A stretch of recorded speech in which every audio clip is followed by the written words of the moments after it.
Hello, everyone, and welcome to the video conference that we're just now kicking off on the cannabis and hemp industry and the future of the cannabis and hemp industry and the foundation that we're building for the global cannabis and hemp industry. So today, what I'm going to do is talk about the topics. I'm going to give kind of a brief overview first of all the topics we're going to cover today. And then I'll ask that each of you who is participating live right now, who has a question or comment at any point along the way, when you first start talking, please just give a brief introduction of yourself so people know who you are, and then go ahead and dive in with your question, your comment, whatever you want to say. This is a totally open forum, and so pretty much anything goes as long as we keep it positive and loving is the only requirement. It's okay to disagree. Just do it in a loving way, and share from the heart. And this is not about looking good. This is about just sharing and being real and making a contribution to the world, and doing this all together. This is very much a group exercise, a group effort. So with that, I'll start with the topics. We're going to talk about creating a new foundation for the global cannabis and hemp industry, and what a unique opportunity this is for us. We're going to talk about, I'm going to mention briefly an organization that I'm involved with for that purpose, and we're going to then delve deeply into the topic of what are the goals and aims that we want to achieve for the cannabis and hemp industry. And we'll specifically focus in on a goal that I have for the industry, that for me I promote, and I encourage everyone to join in, is that we make compassion the core of our industry. So we'll be talking about the topic of compassion and what it can mean to make compassion the core, or the focus, or kind of like the one thing that everyone associates with the cannabis and hemp industry. And then we will talk about, we'll kind of have an open sort of brainstorm, and we'll specifically focus in on a goal that I have for the industry. You know what? I've got an issue here. Like, the thing is starting to play. I'm going to mute it for a second. Can everyone hear me? Okay. Did everyone hear like it sounded like two of my voices going on? All right. So I don't know what that is, but I just muted my own volume. Actually, you know what? I better debug that now before it becomes a bigger issue.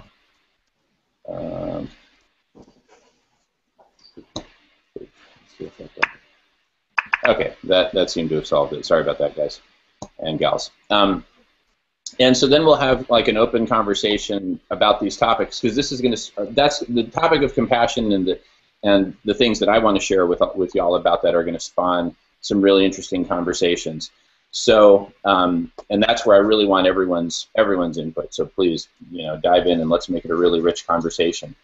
From there, we can talk about the details of what it means to build a foundation for the cannabis and hemp industry. What are the different elements of a foundation that we're building for the industry? We're talking about a foundation that will apply internationally, that spans the model legal code for the cannabis industry, model rules and regulations, international standards, model policy and policy guidelines. And I want to be really clear, we're not talking about creating just a uniform vanilla, spread of a foundation that we want to just spread uniformly around the earth, but really create a foundation that for the industry where different countries and even different states can take that foundation and make it essentially configurable, right? Make it something that, a very conservative country might say, you know what, we're going to focus on medical for now. We just don't feel like, as a culture, our country is ready yet for this whole recreational thing and people smoking in parks and, all that stuff, right? Without passing any value judgment, we want for this foundation to be configurable. And in fact, being an ex-Microsoft guy, I actually think of it in terms of creating an operating system for the global cannabis and hemp industry. And just like you can go into settings and configure your operating system for your computer, and you can download different apps, and all that rides on top of an operating system, let's create a uniform operating system for the global cannabis and hemp industry and let different countries and different states configure their own copy of that operating system, if you will, any way that they want. Now, the beauty is, in doing so, we'll have an opportunity to define the bounds and to build things into the core of the operating system, into the very foundation of that operating system for the industry, such as compassion, right? Such as human rights, such as respect for other people, such as respect for the environment, et cetera, et cetera. And so we'll talk about all that. And then from there, to the extent that we still have time and energy, because I have a feeling this is going to go pretty long, just to give everyone fair warning. But feel free to drop off when you need to drop off. If you want to say goodbye and all that, go ahead and do that. Or if you just need to go, and then rejoin later, it's an open thing. We're just kind of hanging out here. But to the extent that we have time afterwards, we'll go into some of the specific kind of hot topics and very important topics that are becoming defining topics for our industry. I'll just give a list of some, and then we can pick and choose from this list and go into detail on the different topics. But one, for example, is the topic of safety. And we've got safety in packaging and labeling, but also what about safety in education? What about educating people? Because, for example, with edibles, people do not have just sort of an innate ability to think, oh, I'll just take a little bit, and yeah, I have to wait an hour. That's not a natural thing at all for people. When you take alcohol, you feel it immediately. If you eat something sweet, you taste it immediately. If you're hungry, you eat something, you feel it immediately. If you're thirsty and you drink something, you feel it immediately. So we have this ongoing experience of immediacy, and people assume subconsciously that it's going to be the same for edibles. And the results have been a disaster. People start eating an edible, and even though you tell them, hey, you gotta wait before you feel anything, just eat this amount and wait an hour, 90% of the time it seems like, when people tell me about their first experience with edibles, they eat a little bit and, gee, I'm not feeling anything. I should feel something now. Yeah, Bob told me that it might take an hour for it to kick in, but I should feel something now, so let me eat another brownie. And then they wait another 15 minutes. I'm still not feeling anything. Gee, I must be a real heavyweight. Let me eat another brownie. And then, and then in extreme, and, it can be kind of funny. We've all probably had, know about funny stories in this realm, but it also has resulted in some tragedies, which, we've heard about in the news. And so that's a very important topic. So safety, safety, safety. And what do we need to do to make sure that our industry is safe and that our people are safe? So we'll talk about safety, specifically about edibles, safety standards for driving. I'm going to kick off a discussion about what I call the International High Unit, or IHU. What is a dose of cannabis, right? In alcohol, we've got this concept of a drink. We don't really have that for cannabis, and it's not just number of milligrams, because it depends on whether it's an edible or smoked or vaporized, or, it depends on so many factors. So we need to talk about that. Standards for consuming cannabis in public. Medical standards for diagnosis and treatment of certain ailments. Number of retail establishments per 100,000 population. Do we want a lot of stores, few stores, etc.? Workplace testing. I mean, there's a whole bunch of topics, so I'll actually save that for later, and dive in first with kind of more on the introduction of the opportunity that we have to build a brand new foundation for the cannabis and hemp industry. Did you have a question, Alfie? No. Okay, cool. All right, cool. Anyway, so feel free to jump in if you have questions. Even if I'm on a roll, I can pick up where I left off. Don't worry about that. So let's talk first about this opportunity that we have to build a brand new foundation for a multi-hundred-billion-dollar industry in the making. This is actually the first time in my lifetime that, even in the last 100 years, where you have an existing industry which is in the process of shifting very, very rapidly from an illegal trade where you've got large drug trafficking organizations, organized crime, etc., and that whole industry is essentially changing hands to a new legalized industry. And where it's changing hands onto that new legalized industry, there is a very, very, very thin existing foundation for that industry because it's been an illegal drug, classified as an illegal drug by the United Nations and therefore by all the signatories to the 1961 Single Convention Treaty. So legally, there's a very thin foundation, just a few medical marijuana states, and Colorado and Washington have relatively sophisticated foundations, but still, 5 years from now, we'll look back and those foundations will seem very, very flimsy. But the bottom line, and that's not to take away from anything from the great work done in Washington and Colorado, which I've participated in, but that I'm just saying, in terms of the complete foundation that needs to be built for any industry, we're just at the very beginning stages right now. So the opportunity that we're seizing upon is to very intentionally create an international foundation for the global cannabis and hemp industry, consisting of the components that I mentioned earlier. I'll talk about now in a bit more depth. What are the components? What constitutes a foundation for an industry? Well, first you have a body of law. That's really kind of the one of the core foundational layers.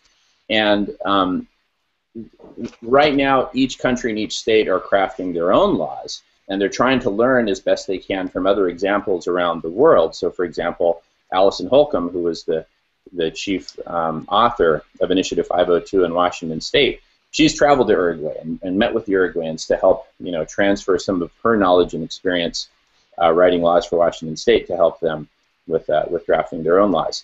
So that's happening kind of on a one-by-one individual basis, and what we're creating is, well, here I'll just show what the foundation is. This is a nonprofit organization that we've constituted called ECO, the International Coalition of Cannabis Companies and Organizations, and you can go to eco.org for more information on that.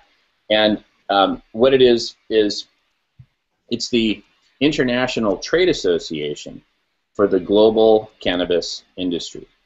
And ECO is tasked with not developing all the components for the foundation, but really playing, you could think of it as a network orchestration role for ensuring that all the components are built and that all can interoperate in a logical way, very much as an operating system for a computer would. And for an excellent book on the topic of network orchestration, I highly recommend the book Competing in a Flat World by, I think it's a couple of the Fung brothers from Li and Fung out of Hong Kong, and also a professor from Wharton. Excellent book, Competing in a Flat World on network orchestration. So we're going to be playing a network orchestration role, working with the various different legislators, governments, nonprofit organizations, ACLU, the various different trade associations for the cannabis industry, NCIA, CCSE, the list goes on and on and on. And for example, just met Alfie for the first time, who's leading the charge in the Virgin Islands for legalization. So it's really coordinating with all of the different groups around the world and creating a place where we can all come together and dialogue and share information, share resources, share ideas, and co-collaborate so that together we build out what I think of it as the model legal code for cannabis. And we've got a really good kind of analog with the model penal code. Could I just get a real quick showing of hands? Has anyone heard of the model penal code? Model penal code. It's generally something that only really lawyers know about. But the story is fascinating, and it's has a very good sort of mapping to what we're doing with cannabis and hemp. Is that back in the 1920s, a bunch of smart lawyers in the United States got together and said, look, all of these different countries and states have their own sort of penal code, criminal code, and it's completely different for each state and for each country, and we would really benefit as a world if we put together kind of the model penal code, because some of the penal codes out there are just really broken and dysfunctional. And what does that result in? It results in harm to to people who are accused of crimes, harm to victims. There's all kinds. Basically, the world was just beckoning for a revitalized penal code, and so these lawyers got together and created the model penal code, drawing from the best examples of criminal law throughout the world. And they worked on it, they deliberated, they, reached consensus and published it. Now, and then what's interesting is no government asked them to do that. They didn't ask any government's opinion to do that. They simply got together and did it. And once they did it, the work that they created was so good that it became adopted as a standard around the world. And so most of the legal code for governments and states, at least in the Western Hemisphere, I don't know about the East, is based on the model penal code. And of course, different states and countries configure it, make tweaks, make changes, but at least they're starting from the same foundation. So that's a great kind of an analogy for what we have the opportunity to do together for the cannabis and hemp industry, which is to create a model legal code, which is not to say, hey, everyone should adopt this exactly as it is, but it provides a starting point. And in addition to the model legal code, we should also have explicitly built in, make it configurable. So, if you just want to legalize medical first, right, if a certain country or state wants to start with medical, flip this switch and say medical only, right? And it would then essentially remove or modify those portions which had to do with recreational. And so you can have a pure, medical code. Or if you want to do medical but recreational, where the recreational is very, very limited and, highly regulated or whatever, then have other, essentially controls for that purpose.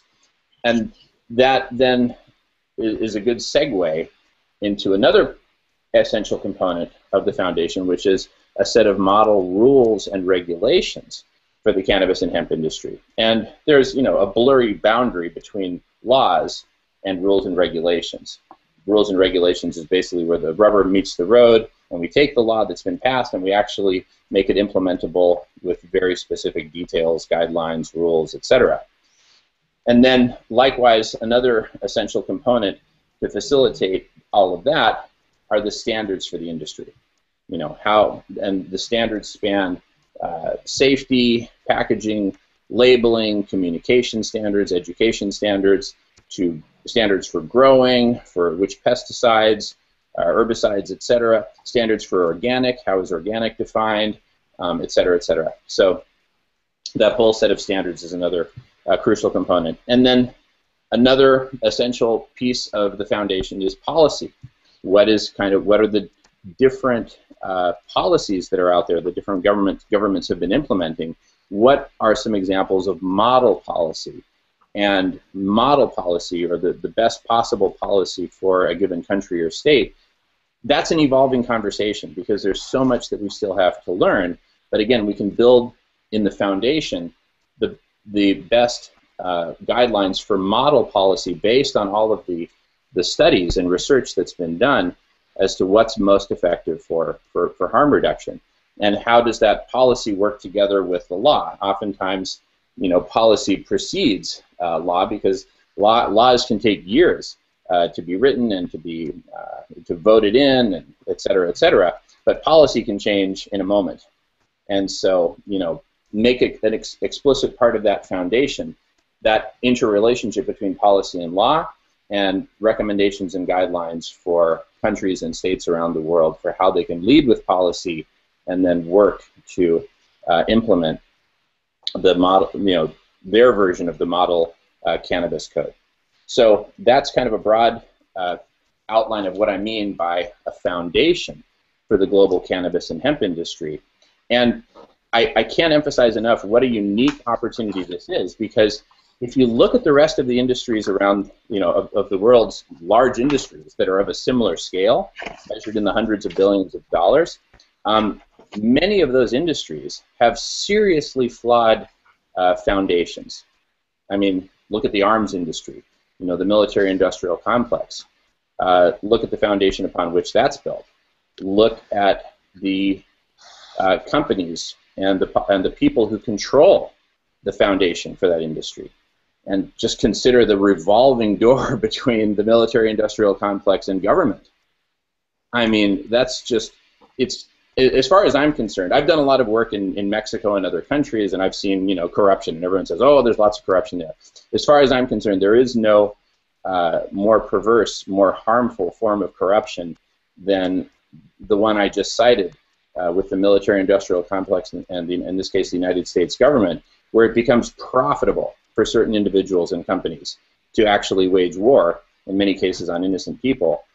And the destruction that's caused to the planet and to humanity is just, I mean, just horrendous. So that's an example of a corrupt, broken foundation for, in this case, a multi-trillion-dollar industry, which is the military-industrial complex. So we have this historic opportunity to create a brand new foundation for an existing very large industry, which measures in the hundreds of billions of dollars worldwide, which is the cannabis and hemp industry, and it's poised to grow.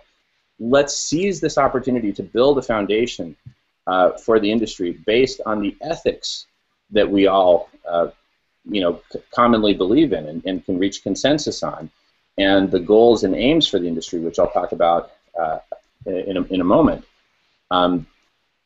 And let's build the foundation so that it has the integrity and the durability that it can withstand the pressures that will come.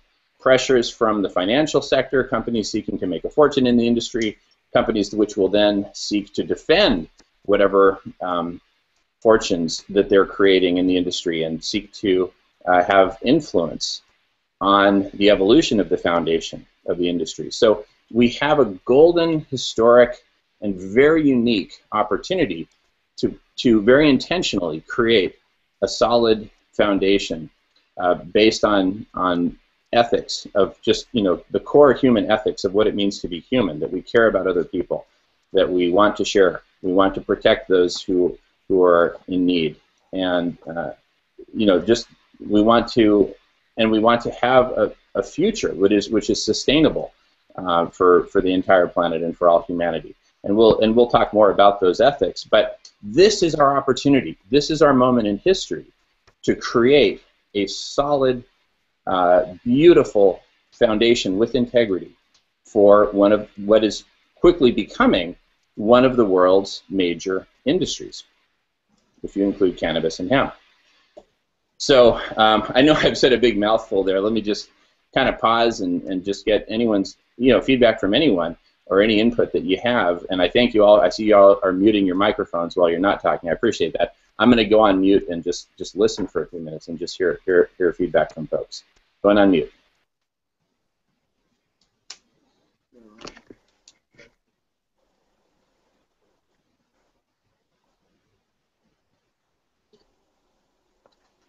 All right, so looks like no one has anything to add for the moment. That's totally cool. Just wanted to create some space for that because I can be a bit loquacious at times. But the let's get down. Let's talk about those ethics, and let's talk about, you know, what I'll share about what I believe should be at the core of the foundation or operating system for the cannabis and hemp industry. I believe that at its core, if we had to boil it down to one word, one concept, because what does this industry stand for and what is the aim of this industry, I would advocate that word and that concept be compassion. Compassion is something that already characterizes our industry.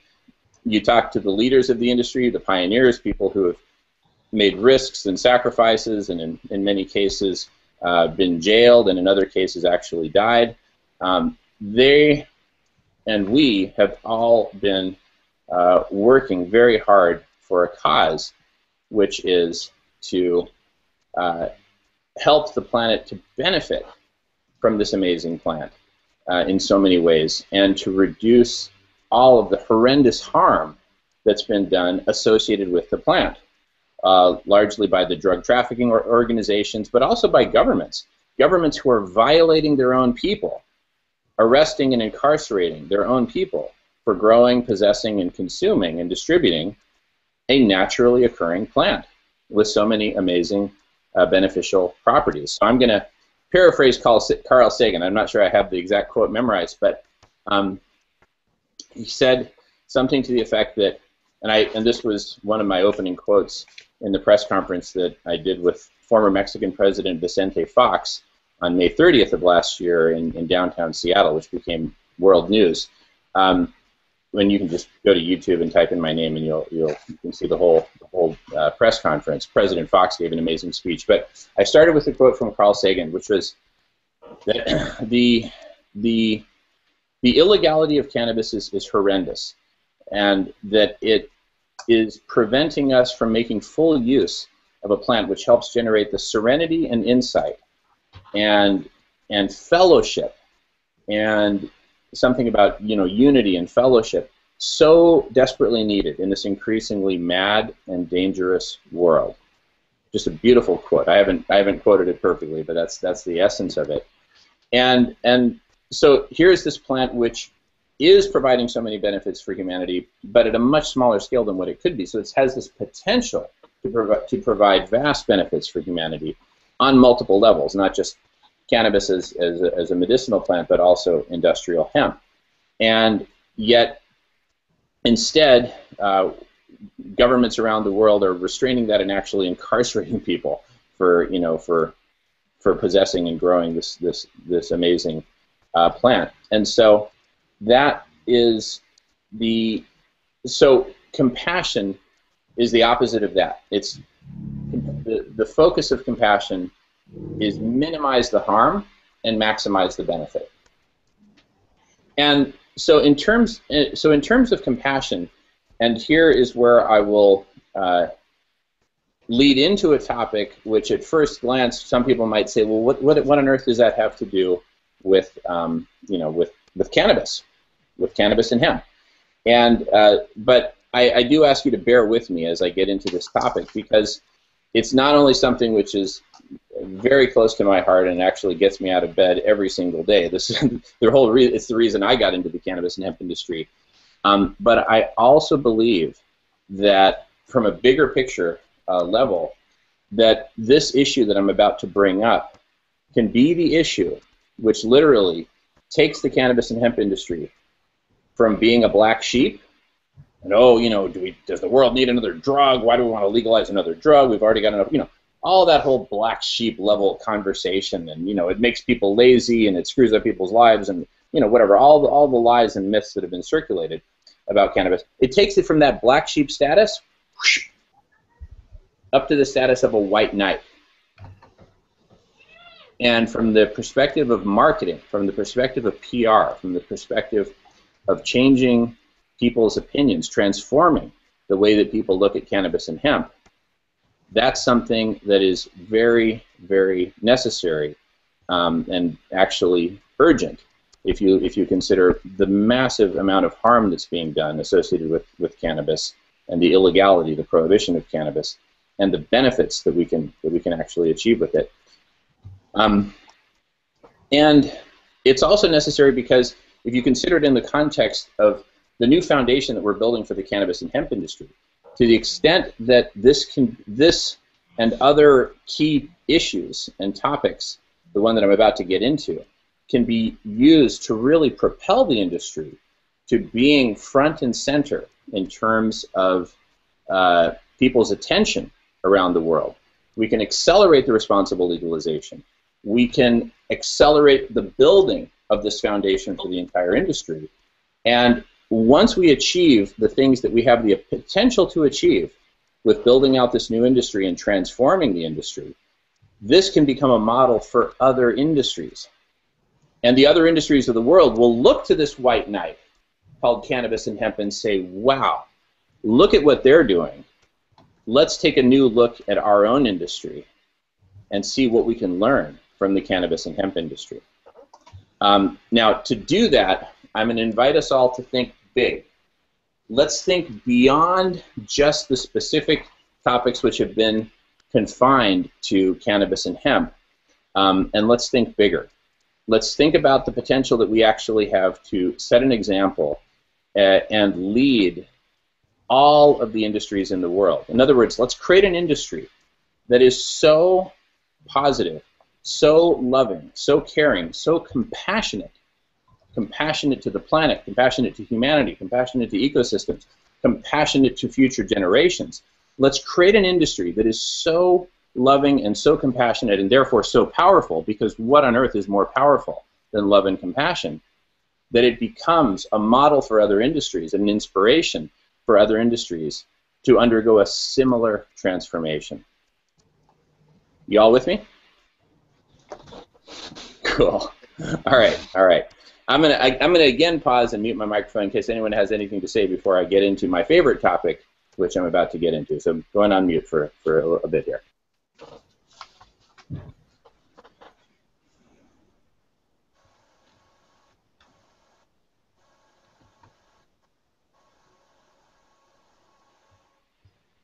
Y'all are so quiet today.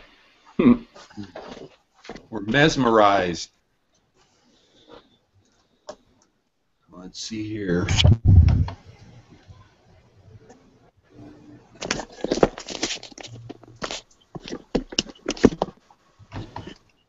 All right, well, in the absence of any other comments or questions, I'm just going to keep rolling. So the topic I want to get into, so when we talk about compassion, there's many different aspects of compassion, right? There's compassion for patients, there's compassion for youth, and ensuring that that youth do not have access. I'm going to go on mute for a couple of minutes. I'm getting a call from someone who is invited. I'll be right back.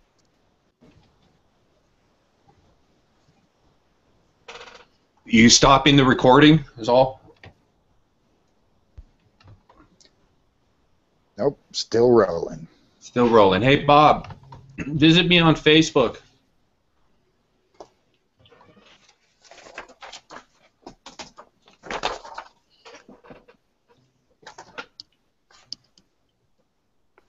Fire up that Facebook chat, guys. Okay.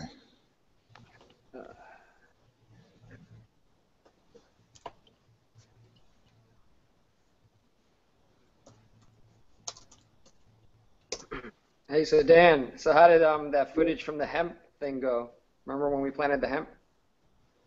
Yeah, it's great footage, and we're trying to figure out exactly how we're going to use it. But it is very good footage. Looks good, and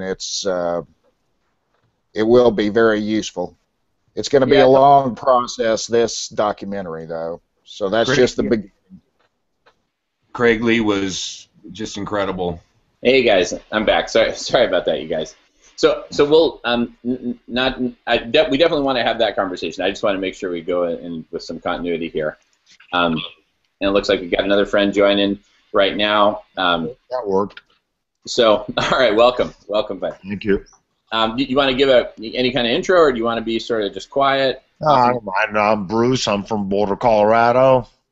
I'm on the entrepreneurial side of the cannabis business here in Colorado. And acquaintances, friends of Damon's for a while. Wonderful. Thank you, Bruce. Thanks for joining us. So I'm about to get into having covered broadly the topic of the foundation for the industry and compassion as the core for the industry that I'm promoting. This is my unique perspective. And I invite you all to embrace it, listen to it, make it your own. But let's really co-create it. That's what this is all about. But having identified compassion as the core and seeking to reduce harm reduction is the twin side of compassion. When someone is hurting in any way, we want to reach out and address that. We want to make sure that we create this industry in such a way that it minimizes harm. So, thinking a bit more broadly than just the topics which are traditionally associated with cannabis and hemp, what is the single greatest harm that is caused to humanity around the world today? What's just the single greatest?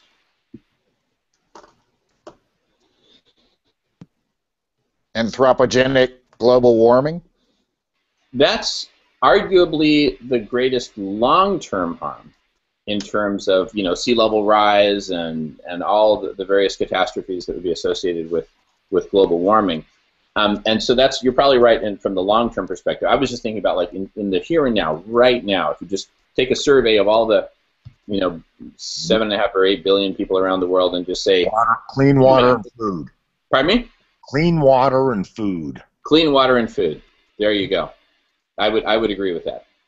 I would agree with that, because if we just look at it from the standpoint of, and the two really kind of go hand in hand. But if you look at it from the standpoint of hunger, over 800 million people around the world are hungry to varying degrees, and it's a whole spectrum, all the way from those who are maybe eating 10 or 15% less than what they really need, but they're still working. They're just suffering, but they're still working, all the way down to the people who are starving to death and actually dying of starvation. So at this end of the spectrum, of those 800 million people who are hungry to various degrees, 9 million are dying every single year. Now, what's interesting is that what it would actually cost us to ensure that everyone in the world is adequately nourished is, I've done the analysis, and some other experts have done their analysis, and we pretty much have come to a consensus around the number roughly $50 billion per year, which would be the budget required to ensure that everyone is adequately nourished, between short-term relief projects as well as medium and long-term development investment projects, including investment in peace and conflict being one of the core issues that's intimately associated with hunger and poverty. But let's take that number 50 billion and see what it means. It's that'd be an awfully big number for any individual or even group of individuals to be able to come up with and contribute on an annual basis. But if you look at it from the standpoint of the global economy, the worldwide economy, combined worldwide GDP is about 70 trillion. 50 billion is less than 1/1000th of the global economy. It's less than 0.1% of the combined GDP. What does that mean? What that means is that if, and this is a big if, and we'll talk about how and if this if could even be achieved, but if there were some way of taking 0.1% of every single commercial transaction conducted on planet Earth, 0.1%, and contributing that to those organizations which are committed to ensuring that all the world's people are adequately nourished, not just any organizations, but those which are actually certified to be part of this holistic effort, which we'll talk about in more detail, and I talk about in the video, to which I'll post a link associated with this video, which is the Global Holistic Model. If 0.1% of every transaction, Bruce, looks like you got a cup of Starbucks there. Let's say that cost you $3. No, that's totally cool. Bring it on. Show it. Show it with pride. Drink with pride. But I mean, branding. Yeah. But you see, 0.1% of that $3 transaction is less than a third of a penny. Less than a third of a penny. So basically, for every $10 transacted, we were to take 1 penny of that and contribute it to this effort in ensuring that the whole world is nourished. The whole world would be nourished. There would be no more famine. There'd be no more starvation. And can you imagine the kind of world that we'd live in when everyone is adequately nourished? We no longer have to go to bed at night knowing that every 4 seconds another one of our brothers and sisters is dying, and an extremely miserable death of starvation. And for everyone that's dying, there's another 200 that, for everyone who died, another 100 or so that are starving or hungry. And imagine all of those impacts that has, the devastating impacts on health and on family life and ability to work and ability to think clearly and everything else. I mean, we're talking about more than 10% of our brothers and sisters are suffering. And they're suffering immense, terrible, terrible suffering from hunger, which could be solved with a penny on top of every $10 transaction. Every time you go to the store, you buy, every time you go to the store and pay $10 for anything, imagine 1 penny of that being contributed to this cause. Well, and a lot of people might be thinking, oh, well, that theoretically that sounds great, Jim, and theoretically. Well, how are we actually going to implement that? Well, I'm glad you asked. Let's talk about that. How can we actually make that a reality? This is what gets me out of bed every morning, and this is what I invite all of you to join the cause, because it's such a beautiful cause, and it's going to be transformational, I believe, to the cannabis and hemp industry, and that is this.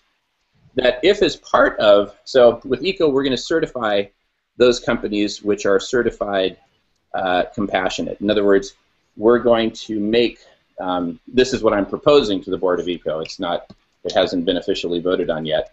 But my proposal is that ECO certification include certified compassionate.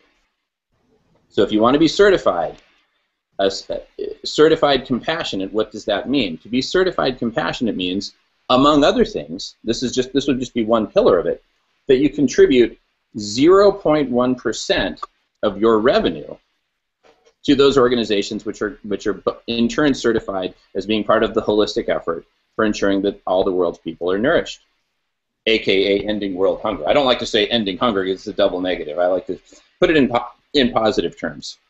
Ensuring a double positive, ensuring that all the world's people are nourished. Now, if we build that in, that certified compassionate, as part of the core foundation of the global cannabis and hemp industry, and all of the companies, and a majority of the companies and a majority of the revenue in this industry sign up and say, yes, I'll make that sacrifice to end world hunger. I'll do my part, right? In fact, probably a lot of companies will do more than their part. And in fact, those of you who own companies which are affiliated with the cannabis and hemp industry, I invite you to, join this conversation at any time. Just raise your hand, interrupt, jump in, and say your piece about that, whether you'd be in favor of that or opposed to that. But I mean, for a company that has, say, say $5 million in revenue, 0.1% of that is $5,000. So you're making $5 million in revenue. You might be, making $1 million or $1 million or so in profit. Is it worth it to you to cut a check for $5,000 every year, or a quarter of that amount every quarter, or whatever, to do your part to ending world hunger, knowing that if every other company in the world did the same, that we would no longer have hunger on planet Earth, assuming the whole effort were properly orchestrated and administered and whatnot. And we'll get into that topic because that's a big topic unto itself. But the question is, would companies be willing to do that? And hold on one second, I need to check something. Feel free to chime in while I check this. Okay, I'm good to go. So continuing on,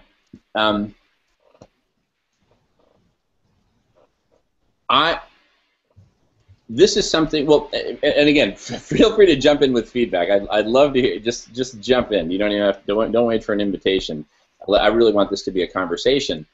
But if a majority of the companies in our industry were to sign up for this standard of certified compassionate, talk about a story, especially those of you in the media. Dan, feel free to jump in and give us your thoughts on that. But I mean, how do you think the media would respond to this kind of an effort, an industry-wide effort, to lead the charge in ensuring that all the world's people are nourished? Well, obviously, framing is everything in the industry, and your black sheep simile is well taken. And the people that I know in Colorado in the industry are all extremely compassionate, are already doing the positive types of things at a local level, but this sort of coordinated standards and practices type of thing that would be instituted as part of the industry, I think, is a way of not only transforming the industry's image, but, as you say, transforming the entire business community's understanding of what good business practices actually are, and ultimately changing the world. So, I mean, it starts with us. we are the good people that see this as a need and as a responsibility, and would be willing to institute this as part of our industry.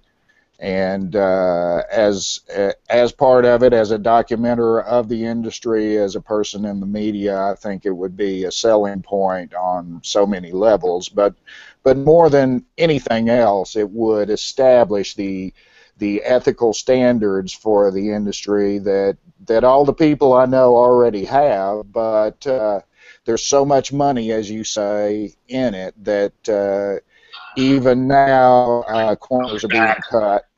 But yes, no, I'm totally behind what you're talking about here, and I get it completely. Thank you, Dan. Thank you very much. Anyone else?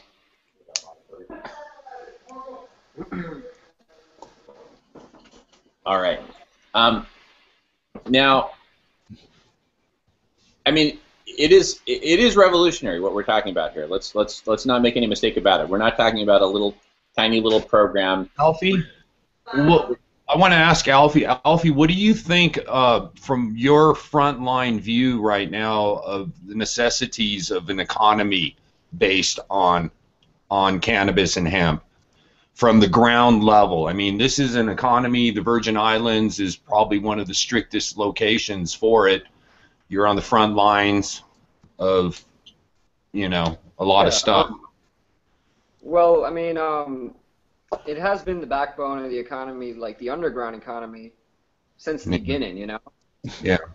And, that's what I've been showing the senators recently. Like, you guys are contradicting yourselves. It's such a hypocrisy that, you guys all know that if you shut down the businesses on the streets, then after, the economy falls apart. The minute you loosen the restrictions again on the streets, the economy's back to normal. So why not, tax it and, help the government get out of debt, because we're seriously in debt right now down here. And, we had a refinery close down 2 years ago, Hovensa, which was Hess Oil. I'm not sure if you know about that one, Jamin. And I know about the company, but I didn't know that they had a refinery down there. Yeah, they had one for about 45 years, and then they shut it down abruptly, just without any warning.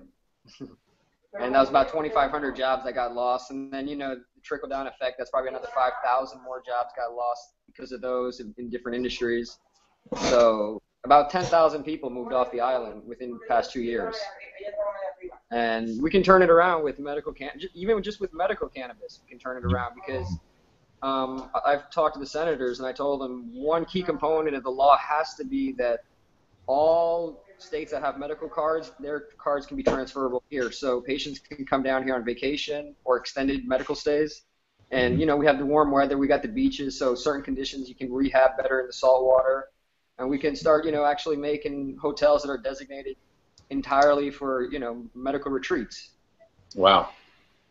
Which is a good point, because I think that'll be the start point for any kind of organization that you want to form that's going to try to set the new standards or regulations. You need to get in at the ground level of these places and start to advocate the taxation part of this. Like, X amount of taxation is going to go to the development of organic farming or all of these sort of things at the grassroots level first, because this is the kind of stuff that the politicians, they want to see this stuff, and in order for this to move forward, we got to get the politicians on board, and yeah, I think there's a great opportunity in these new startup locations, the ones that are just coming on board, to help to shape how the regulation and the taxation should be founded and created, from the grassroots level. How does the tax benefit the community, Yeah, I agree with you, Robert, and yeah, Jamin, this would be, the Virgin Islands, being that it's only 110,000 people and it's a U.S. territory, would probably be a perfect working model that you could work with to start with, the model law and everything, because we're a small enough population, and it won't take much of an effort, even financially, to start a campaign and win this. It won't take long. No, that's a fascinating idea. In fact, what we could do is we could set up some hangouts where, if you want to invite some of these same senators, legislators to join the hangout, then we have this conversation, And what could be really cool is to the extent that the Virgin Islands, no, I'm sorry, which island are you on? I'm on St. Croix, but it's United States Virgin Islands. St. Croix, St. Thomas, and St. John. Got it. And the total population on those islands again is what? About 110,000, give or take, 5 or 10,000. I'm not sure. And the tourist industry? And now St. Thomas they just recently got bumped down to #2 on cruise ship destination, but for about 15 years they were #1, over 2.1 million cruise ship passengers. Yeah. Just going to St. Thomas alone. So to bring it back to the topic of compassion and how the Virgin Islands could be, sort of a model for implementing this new foundation.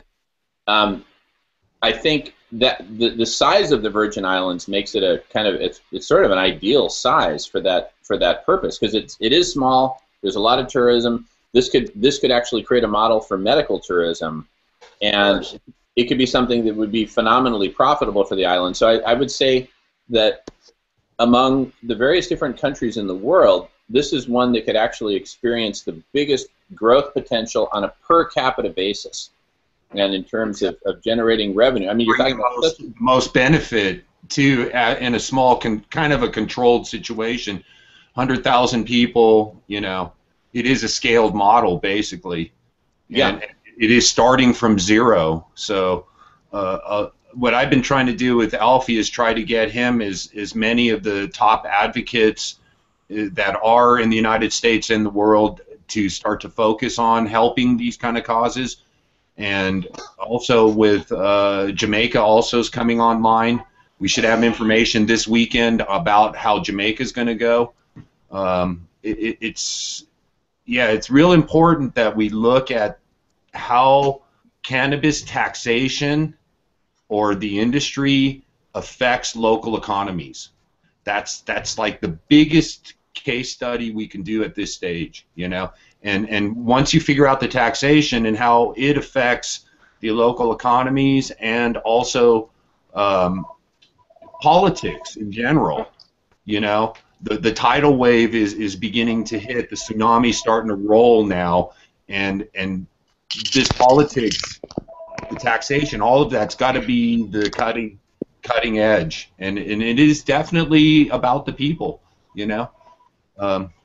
tourism and all these things are definitely byproducts of the plant, but the thing with the medical retreat, the possibility to go to different locations in the world, like maybe the high Alps or the low deserts or the islands, there are so many opportunities for medical patients to not be confined just to their allowed states, so to speak. The movement is global, and I do think that, it's all about the beginning phases of how you structure taxation, regulation, and all of that stuff. That's like the critical start point for any country that's going to take on the issue of cannabis, basically, And we are lucky in America. We are definitely lucky that we get to see what's happening with Colorado and Washington, and now also Canada and other countries. So, it's a great moment in time to look at this stuff. And like Jamin is suggesting, that we have a chance to shape the next 5 years, and the next 5 years. Anyone with a little bit of imagination can imagine what's going to happen in the next 5 years, just in America alone. But we see also the other countries that are starting to come, and places that you wouldn't expect. And this is important. Russia is also really important in the future as well. I mean, there are sick people that can benefit from cannabis in Russia as well. So spreading the message worldwide is very, very critical. So Robert, and that's why we're all gathered here today, is so that we can develop that message and spread that message. And what I want to do is to really honor people's time, because we've now been on for almost an hour, And so I want to go kind of topic by topic and really focus and flesh out a topic, and then we can move on to another topic rather than, I don't want to just do kind of like a light dusting of, just talking, in general terms about the global opportunity, which is huge. Right. But let's go boom, boom, boom, pillar by pillar. That's my proposal. What do you think of that? Yeah, that's fine. But at the end of the day, I think the foundation of the organization is a 1, 2, 3 step. A lot of the steps I know that we've taken already. I think Alfie will tell you we've already taken major steps forward in how to bring this into one organization, ECO, for example, and then from this ECO, with all of the power and that's brought to the table, would be able to do some of these projects. Otherwise, I think a lot of people have really fought major battles to get to where they are at this point, and it's extremely a big point in time right now, So yeah, I think if you want to found this ECO organization, I think that's the main topic for this first hangout. I think how is the structure of ECO going to go? Yeah. So we'll talk about that. I mean, because that has yet to be defined. But actually, before we talk about the structure of a specific organization, what I really want to talk about is what do we want to be the foundation of the industry, and therefore the foundation of the organization, whether it's ECO or other organizations, right? So what I really like to ask, Robert, is that we focus on the topic of the foundation right now. Later, when we get into other specific topics like, hey, what's the state of the world and what's going on in different countries, or what could we do specifically in the Virgin Islands, let's talk about that, but let's do it as focused conversations. Let's not try to just put it all in a blender and have a jumbled conversation where we're just all over the map. Do you see what I'm saying? I'm going to mute now. No, but did you get the point I was trying to make about that? Okay, cool. All right. I just want to make sure that was received, and that you have a chance to agree or disagree or whatever. Okay. So on the topic of the foundation, I mean, first of all, I'd like to get a little more feedback just on specifically the concept of compassion, and is that something that is is there? Just raise your hand if you agree, and if you disagree, maybe put a thumbs down or something. But I mean, how are people feeling about compassion as kind of like a core pillar? All right, cool. And then within compassion, so there's, again, I started off on this topic of going beyond the topics which are normally associated with compassion as regards cannabis, limiting youth access, availability and access for patients, safety, et cetera, et cetera. Those are what's typically associated with compassion. And then I've suggested we take it beyond. We expand the topic beyond those, which are cannabis specific, and include the topic of ensuring that all the world's people are nourished and that people are no longer starving or dying of starvation, and the unique opportunity that the cannabis and hemp industry has to play a leadership role in defining as part of its foundation certified compassionate, where part of certified compassionate is contributing 0.1% of revenue to ensuring that all the world's people are nourished. Because if we do that with the cannabis and hemp industry and make that part of our foundation and part of compassion, then that's something that we can then leverage to inspire other industries to follow suit. We can take certified compassionate, and instead of simply being a component of ECO and ECO certification, it's something which we then open up to all industries, right? Think about that opportunity, what that represents. So I'm going to be reaching out to, for example, Nike, which has built the most powerful lifestyle brand in the world, Just Do It. And I'm going to open up a conversation with them about a possible lifestyle brand called Just Compassionate, which can have sort of a double meaning. It can be 2 words, just compassionate, or it can be 3 words, just compassion it, for example. So that's just one example of what we can do to make and help promote compassion as a meme. But really, we have this unique opportunity right now to make compassion something which is intimately associated with the cannabis and hemp industry. And once that association is made, that association stays forever. And we transform the cannabis and hemp industry from being this black sheep to being this white knight, the industry of compassion. And how are we doing it? Well, we're creating laws and rules and regulations and ensuring compassion at all these levels, including taking on the issue of the single biggest harm that's caused to humans around the world, which is that of hunger and starvation. Right?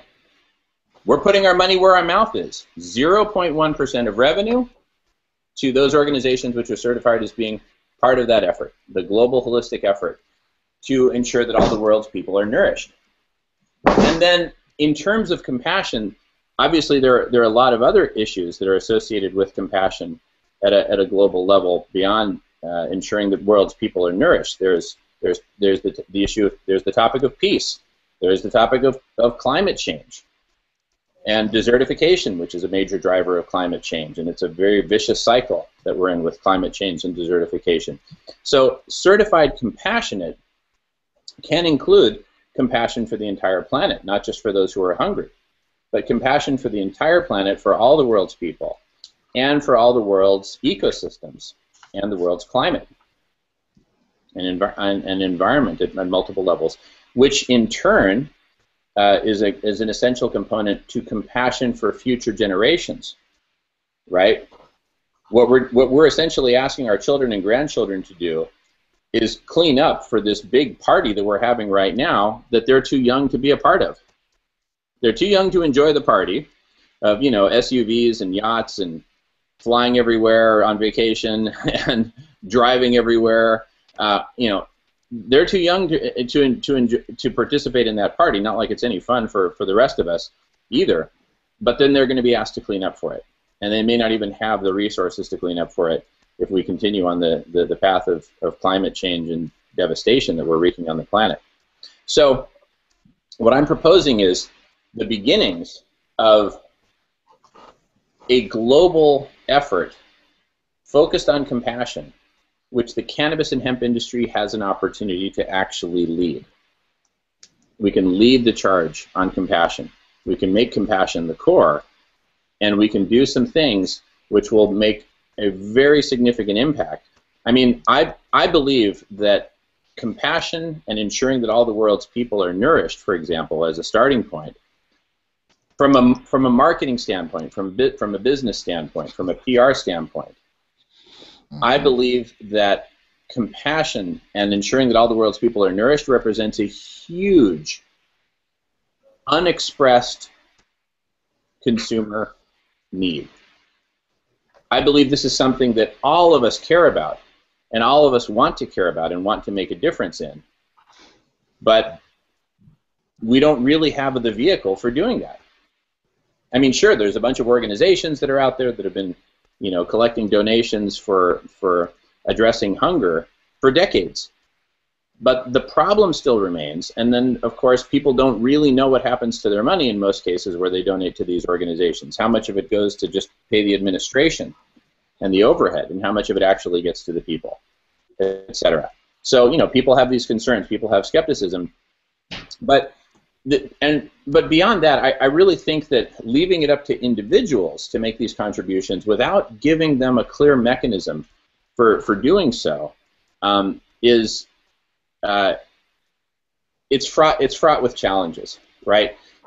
I think it's much more. It'll be much more effective to make this something that's simply built in to the industries of the world, and that certified compassionate to be something that all of the world's companies subscribe to, and that consumers then look for the symbol of compassion in all the purchasing decisions that they make. So, for example, my vision for ECO, I'll again show the logo, the International Coalition of Cannabis Companies and Organizations, I would actually like to convert that over time, transform it to the International Coalition of Compassionate Companies and Organizations. And watch what happens when you rotate the logo 90 degrees.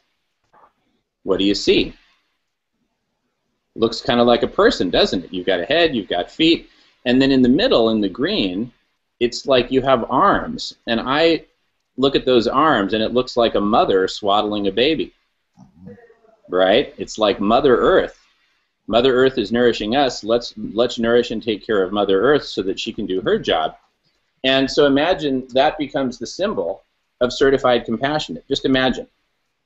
And then imagine that every consumer in all their purchasing decisions, they make sure that they purchase from certified compassionate businesses. So you see the eco, you can see just see the eco logo. Imagine that on a package of cannabis products, or a hemp shirt that you buy. Is it certified compassionate? We make that a meme. We make that something that becomes a strong consumer preference, and we buttress it with a lifestyle brand like Just Compassionate. And the reason I want to, you know, I'm going to reach out to Nike to propose a partnership on that is because they have that experience in developing and promoting a phenomenally powerful and profitable lifestyle brand. And speaking of profit, I mean, Nike, their annual revenues are about $50 billion. Does that number ring a bell? $50 billion is the amount of money that we would need to ensure that that all the world's people are nourished. Now, not all of that is profit, but I mean, we could certainly make a very significant dent if we turn Just Compassionate into a lifestyle brand. Because then imagine you're a college student walking across campus, hey, Just Compassionate. Hey, dude, I heard about that. That's cool, right? And then it's like, yeah, we have meetups all the time, and then it's like compassionate people can meet other compassionate people.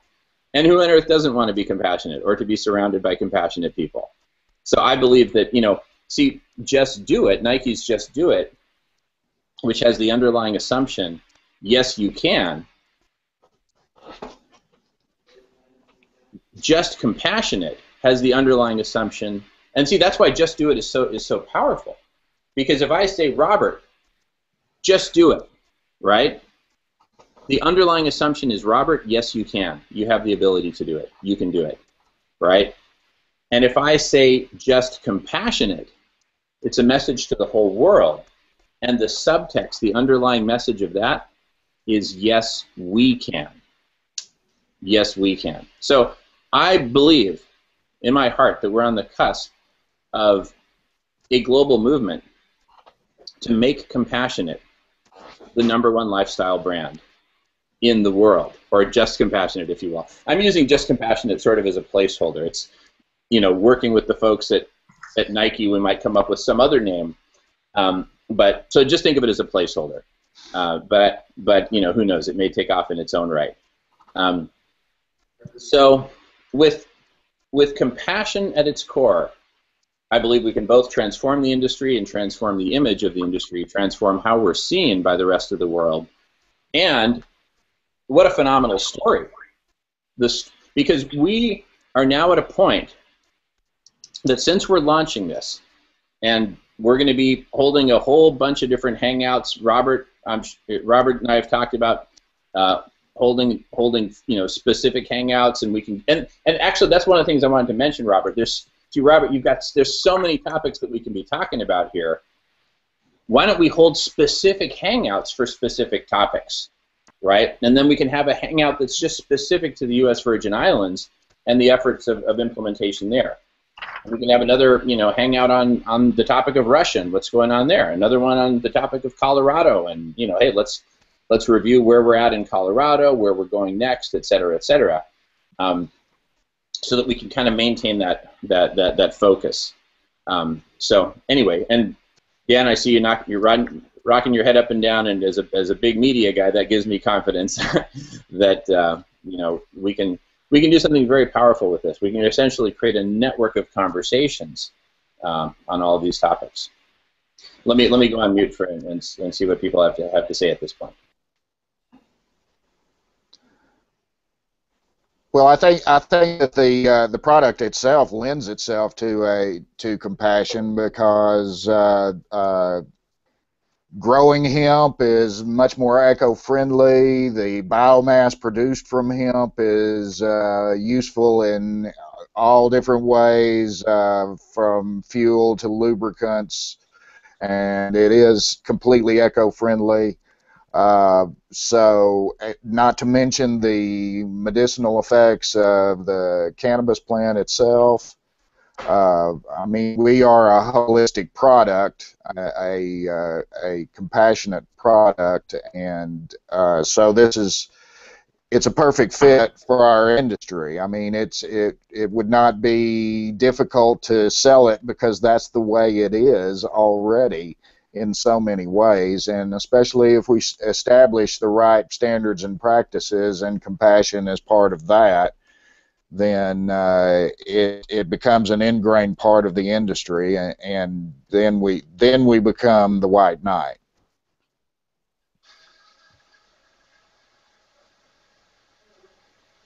Beautiful, Dan. Beautiful. Very well said.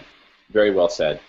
And this, I believe, is we have actually an amazing opportunity right now through this medium of these video conferences to explore these topics together in depth, you know, and take as much time as we need, because, you know, I'm going to be here for another 2 hours, over 2 hours, and then I've got my next gig. But so I'll be here for the next 2 hours to talk about all these different topics. I still want to stay on track, and and hit some of the topics that we've identified at the beginning, so that people who are watching can track that. And then at the end of that, I'd say we open it up and talk about whatever we want. Does that work for everybody? Cool. Awesome. So so the on the topic of compassion at the core, because really, you know, we've got Dan here, and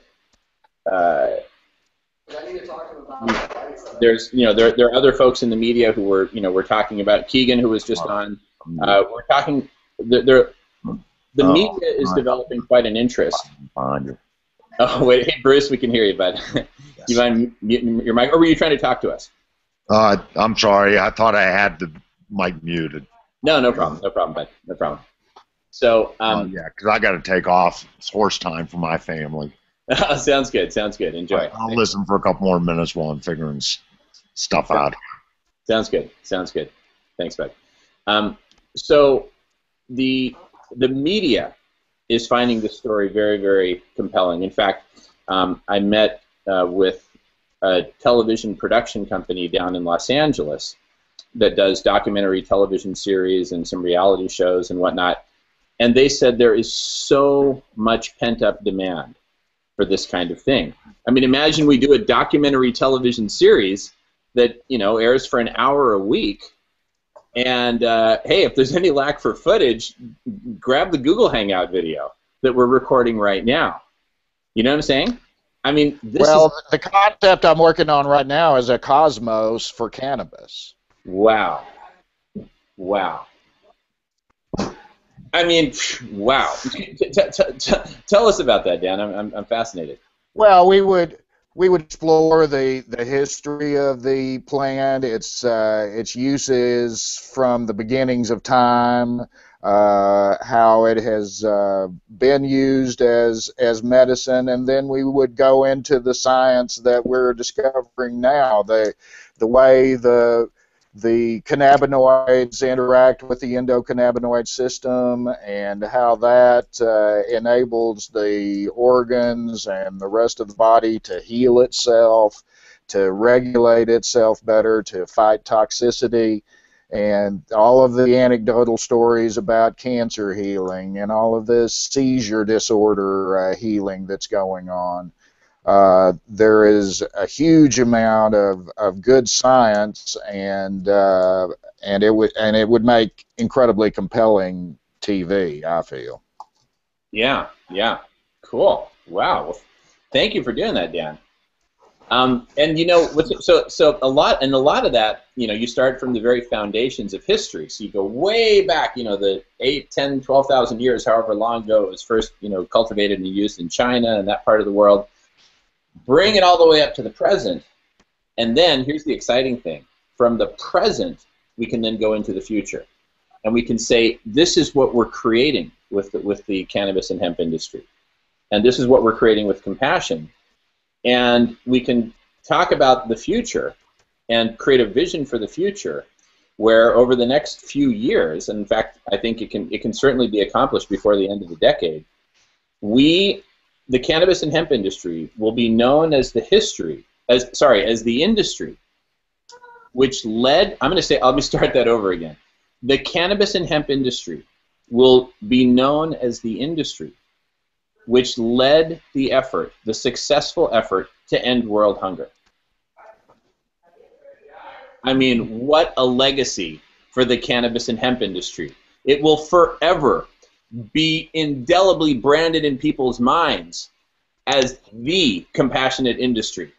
You know how like Southwest Airlines says the low airfare airlines, the low cost airlines, right? Even though their tickets are often double what others are charging. I mean, once they get that tagline. I mean, as a marketing guy, I'm an engineer by training, but I've developed in marketing over the past several years. Is that once a brand has an association built with it, associated with it, like basically an attribute or a key message. Once it takes ownership of that, like the low-cost airline, it's incredibly hard to separate the two again, and for any other airline to become the low-cost airline. Southwest owns that position now. Likewise, the cannabis and hemp industry can own the word compassionate from a marketing standpoint, from a PR standpoint, from a branding standpoint. It's like the compassionate industry. It's the industry of compassion. And you know what? How do we prove it? By putting our money where our mouth is. And hey, Bruce, before you go, did you want to share anything from our conversation yesterday on this topic? Because I found it very inspiring. Are you still there, Bruce? Yeah, I'm on mute and just wrapping up. Well, which part? Remember the part where we talked about, the 0.1% contribution for certified compassion, to efforts to ensure that all the world's people are nourished. Right, and given even a little more thought about it, I can say for our company, we would not have a big issue with that because the public relations aspect of that falls right into a lot of our corporate guidelines of the compassionate. Yeah. When you talk about expanding that worldwide industries, I think that's going to be a lot more difficult because you have plenty of companies out there that are already heavily supporting, I'll use an example, like, say, a breast cancer. Yeah. They're donating a percentage of their sales to breast cancer. Sure. So to get them to add an additional, 1/100 of 1% to donate, I think most corporations say, hey, we're charitable enough. Interesting. So how do you get them to say, okay, well, don't give to breast cancer, give to world hunger instead, as an example? Well, here's the thing. The scalability of your idea, I think, is going to be difficult. I think you could go after it industry by industry and try and get this cannabis hemp industry as being the first mover leader. Yeah. And I believe that could be achievable with a pretty high success rate. You're always going to have cheap people that don't want to give a penny to charity the same way, Joe Biden gives $300 a year to charity, and other people, give their 10% tithing every year or something. Yeah. But I think you can have pretty good success in a specific industry to start. I think it's a good dream to expand this worldwide, nationwide. I think that would be very, very difficult. Well, that's what I'm taking on. So you have companies that just don't make money. There's a lot of companies out there that just aren't profitable. I mean, public, private, whatever, non-cannabis. Yeah. No, I understand. No, it's interesting. Well, since you mentioned it, I don't know if you were here for part of the earlier conversation. I've been in and out. It's just been between flat tires. Now I have to go out to take care of our baby horse. It's always something says Saturday. No, I hear you. But anyway, what I was going to say is a little bit earlier I was talking about how we're going to be creating the standard for certified compassionate, and we'll have a logo associated with that. And so customers, consumers, can then look for certified compassionate as in their purchases that they make on a day-to-day basis. So it can actually be something that can help a company that's today not profitable to actually become profitable. Right, but I think you have to be careful not to get jaded by, you live in Seattle, I live in Boulder, Colorado, very progressive communities. Yeah. It's not going to play the same in Tulsa, Oklahoma.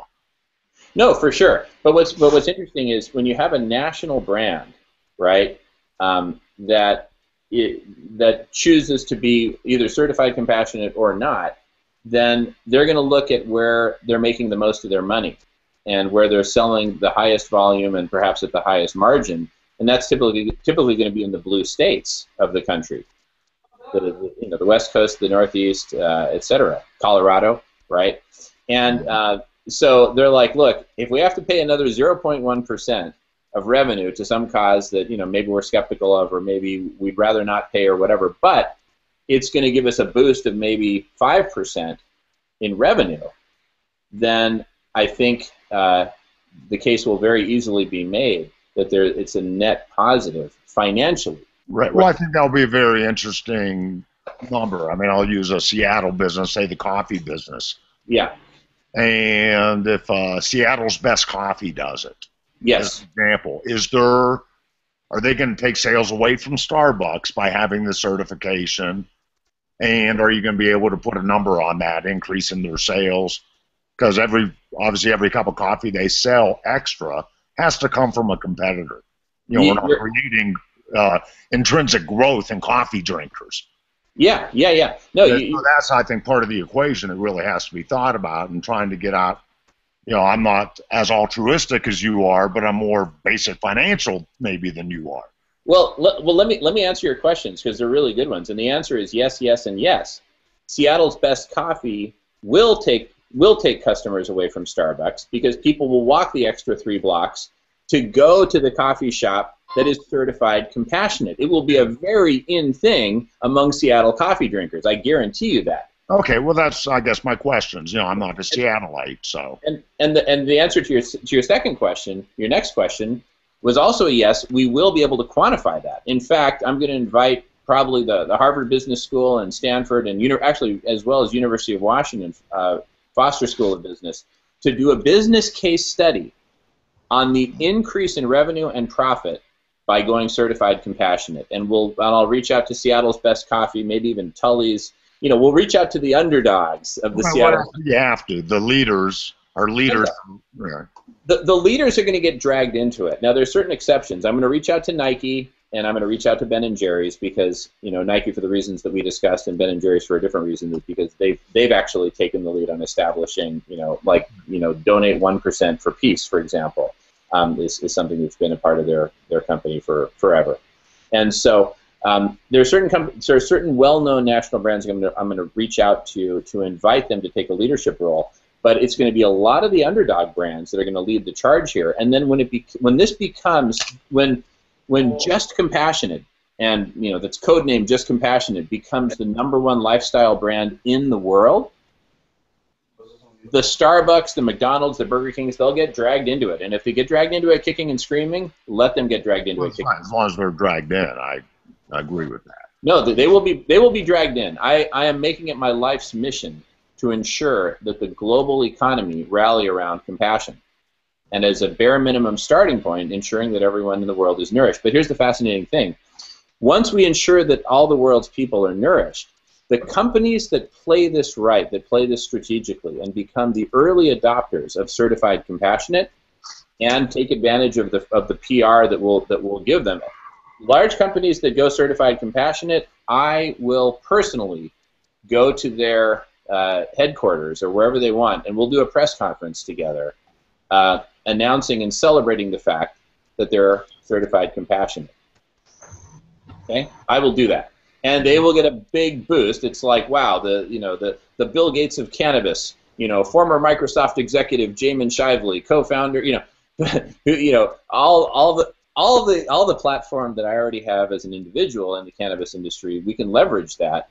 And boom, it will be a controversial press conference because, what is this company doing associating itself with this cannabis guy who the heck do they think they are? They're declaring that they're going to end world hunger by the end of the decade and all this stuff. It's a great controversial story, and the more flack I get from Fox Business or Fox News, the better. Bring on the flack, because you know what? There's no such thing as negative publicity when it comes to the topic of ensuring that all the world's people are adequately nourished. Right? I want to see the person. I want to see the person and have a face-to-face conversation on camera with the person who challenges that objective or challenges that aim. Now, I know no one here is challenging it. I know people are bringing up great points. Bruce, you brought up some great points. So other folks on the call. That's not what I'm saying. What I'm saying is that we now have the beginnings of a story and of a strategy for making this happen. Are there flaws in the strategy? Absolutely. Are there flaws in the story? Absolutely. That's why we're coming together to discuss this. To kick the tires. I know you fixed a spare tire this morning, Bruce, but and you're kicking the tires here. So you're the tire man today. But we need to kick the tires. Right. And I think focusing on an initial industry like cannabis, hemp is the right way to go. Yeah, exactly. Because it's the industry that prove the success there before you move on to the coffee business, the auto business. Exactly. But so we're definitely starting with cannabis and hemp. That's where the focus is put initially. But I'm just saying, now that we've put it out there, this is a public video. Right. If the board of Starbucks or the board of Nike hears about it, my preference is that they give me a call and let's work together. I mean, I'm not gonna turn down any contributions to organizations which are committed to ensuring all the world's people are nourished. If we can accelerate that on multiple fronts, let's do it. My focus will be on the cannabis and hemp industry initially, but I'm certainly not going to slow down on the global effort, because the thing is, as this becomes a major lifestyle brand and as consumers wake up to their unexpressed consumer need, deep unexpressed consumer need to save the lives of their fellow humans. I mean, just think about it. If you're walking down on a beach and you look to your right and you suddenly see a 3-year-old gasping in the water in the waves, choking, right, about to drown to death, you would instantly, you wouldn't even think about it for a tenth of a second, you would be sprinting to that 3-year-old to rescue them, right? Nobody would hesitate for an instant. That's us being humans. Now, what we have the opportunity to do now is take that life-saving effort and immediately multiply it by 9 million. We're going to save 9 million lives per year. That's the number of our brothers and sisters who are dying of starvation. And if it's a 3-year-old girl starving in Somalia because of famine, because of war, because of all these reasons that are beyond her control, it's not that the 3-year-old is too lazy to get a job. It's that she was born into a world where there simply wasn't enough food, and she's now starving to death. Whether it's that 3-year-old or a 3-year-old at the beach in Hawaii that I just described, for me, they're both humans, right? And as I sprint to rescue the 3-year-old girl drowning in the waves, I am also sprinting to rescue the 3-year-old girl in Somalia who's about to die of starvation if we don't, get in gear. That is an extremely compelling message. That is addressing an unexpressed consumer need. Now, Bruce, you've founded and owned and operated a multi-hundred-million-dollar corporation. You may not get that impression. Well, no, that's in sales, not in what it was worth. I know. No, I'm talking about sales. I'm talking about sales. I'm just saying, if you see, don't get the wrong impression by Bruce walking around in his underwear. He really knows his stuff. So, anyway. Yeah, I still haven't learned how to dress up. My wife's still trying. I do have my Roberto Clemente T-shirt on today, so. Oh, cool, awesome. But anyway, the point I was making earlier is that this is such a compelling story, and it addresses such a powerful, unexpressed consumer need, that as people start sharing this video with other people and saying, you got to see this is amazing, right? There's actually a plan, and there's actually a guy who's declaring that by the end of the decade, we will no longer have hunger on this planet at anywhere near the scale that we have now. I'm hereby making that declaration publicly, and I'm honored to have all of you on this call to make that, and please help spread the word. And you're going to see this thing accelerate very, very quickly. Okay, good. Anyway, I hate to be brusque. I do have to run. Go for it. I'm already late. Feel free to share my contact information with anybody. I believe you do have a couple other Coloradans maybe here. Yes, sir. So feel free to share my contact information with anybody, and we'll go from there. Sounds great. Sounds great, Chris. Thanks so much. Have a great day. Bruce, we'll see you on the next one. All right, looking forward to it. Thanks, Robert. Big here. So this will become such a compelling message, such a compelling story. Consumers will begin to demand it.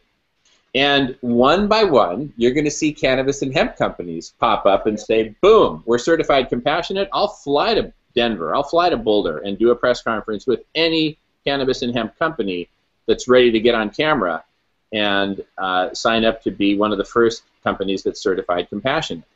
That will give them a huge boost in exposure, and it will associate them with compassion and with this effort and with this meme that's now starting to go around that they're actually saying that world hunger is going to be ended in just a few years. Well, I'm going beyond that, and I'm saying that once we do achieve that, that only people who are essentially insane would ever consider repealing that and saying, you know what, that compassionate thing, that was fun for a while, but really, I'd rather save that 0.1%. I don't really need to be known as certified compassionate.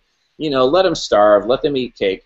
I really don't see companies doing a reversal on that, because if a company did do a reversal, that would be news, right? And I'd do a press conference in front of their headquarters, and to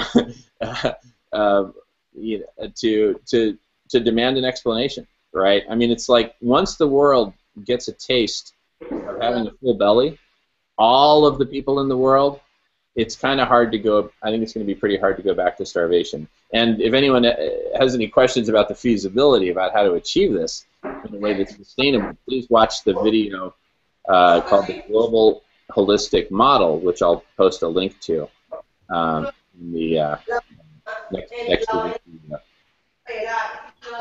It sounds like Alfie forgot to mute his mic. Hey, Alfie, can you hear me, bud? Sorry, my mic's muted. Is it muted? No. Well, okay. Who do we hear the background from? That was him. That was Alfie. All right, you're busted, Alfie, man. Dude, noise pollution. We've got prohibition on noise pollution here, man. So you're busted. A son of the gang? A son of the what? We can't see the last word. A son of the game? Son of the game, Robert. Anyway. Golf. So Golf. Golf. Yes. Okay.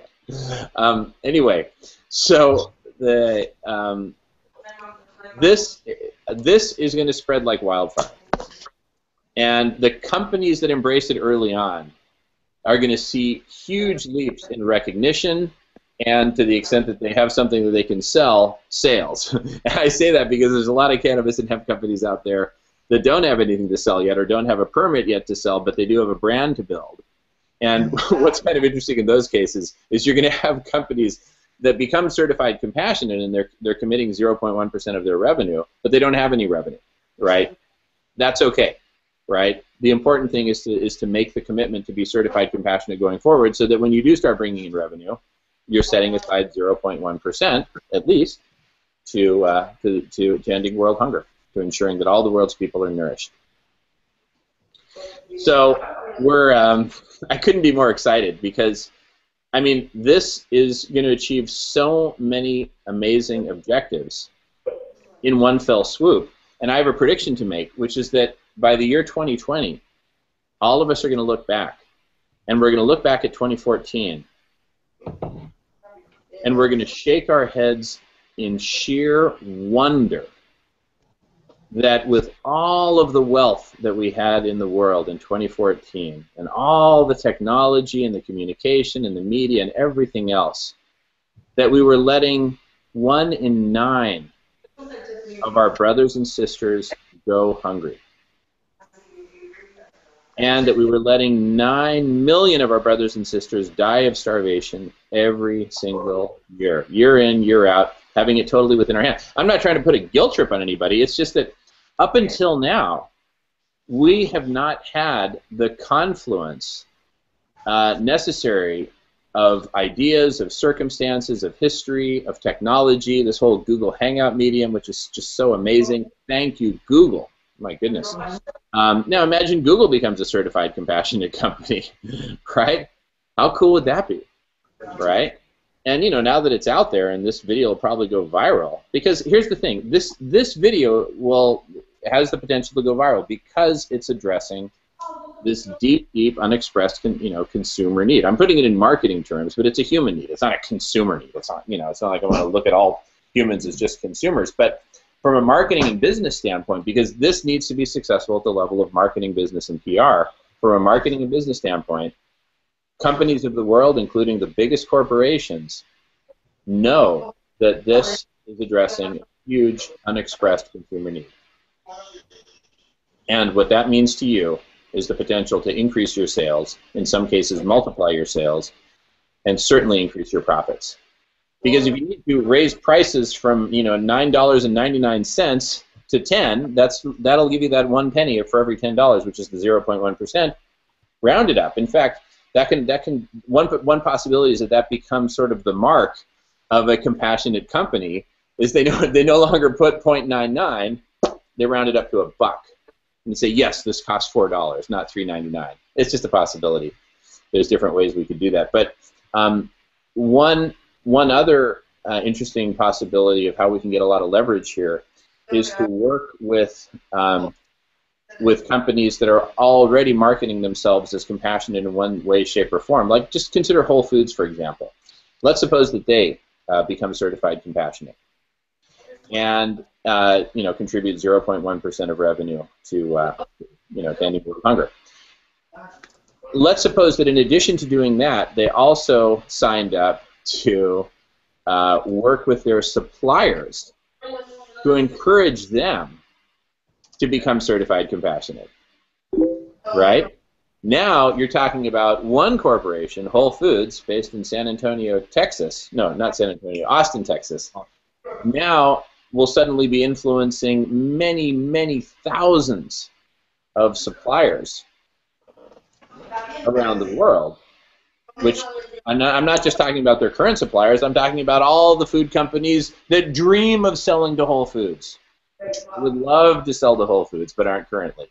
Well, guess what? You just got a golden ticket into the door, because if you go certified compassionate, we'll do a press conference together, whether virtual through Google Hangout like this or at your headquarters or wherever. We'll figure it out. But we'll do a press conference, and we'll promote the heck out of you. We'll promote you so much that Whole Foods will stand up and take notice and say, wow, we need to be carrying their product on our shelves because they are now known as, the compassionate mayonnaise, right, or the compassionate yogurt or the compassionate whatever, right? So this is going to be the early adopters of certified compassionate, who who lead the way in crossing the chasm. They're going to see phenomenal success coming out of it, because they're going to have all the millennials cheering them on and going out to the stores to buy their products. But not only that, you're going to have the folks at Fox News yelling and shouting and screaming that yet another company has become a sucker for this, end world hunger thing. I mean, let them all go get a job and blah blah blah. And, so that company is going to be getting it from all sides, right? And the most important thing is they will become much better known than they are now, and in a very, very positive way. So, I mean, talk about a boost in recognition. If you want a boost in recognition, come join the cause of Certified Compassionate, and we'll work together on this. But cannabis and hemp companies, boom, immediately, right? That's the immediate place to start. And in fact, one thing we could do is we could have, a weekly hangout specifically for the purpose of talking directly with cannabis and hemp companies that have something to say about this, who either want to say, yes, I want to be certified compassionate, I've heard enough, I'm sold, I don't even need to read the fine print, sign me up, right? All the way to those companies that say, you know what, Jamin, what the heck do you think you're doing trying to, associate compassion with the cannabis and hemp industry? I'm in this to make the bucks, right? Take your bleeding heart, whatever, and take it out of my industry, whatever, right? I'm just imagining, right? I'm not saying anyone said that. I can hardly imagine anyone would say that. But, I mean, I just don't want to assume that everyone's naturally going to agree with everything we're saying. You guys know what I'm saying? Anyway, I'd love to hear some feedback and thoughts from you all. So I'm going to go on mute for a bit.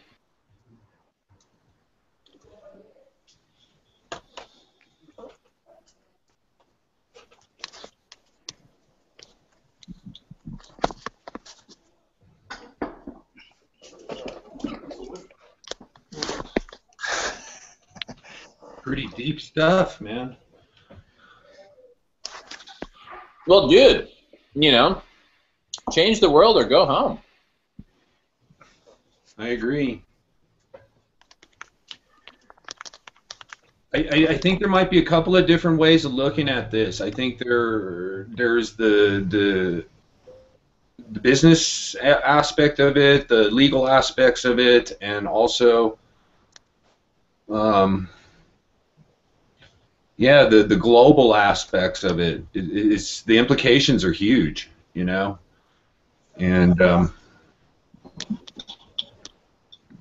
yeah, I'm just trying to throw it all around in my head. Dude, it's mind bending, isn't it? Yeah, because I don't know. We have what's your feeling on the economy? Looking forward, because a lot of this would be based on an economy that's rising, not stagnant. No, not at all, not at all, not at all. I see this. Look, what was one of the things that helped France out of its stagnant economy at the end of World War II? You had starvation in France. Much of their industrial base had been devastated by aerial bombings. Attacks. Forward. How about Greece? Greece today. Hold on. Let me just finish my point about France, because this is really, really important.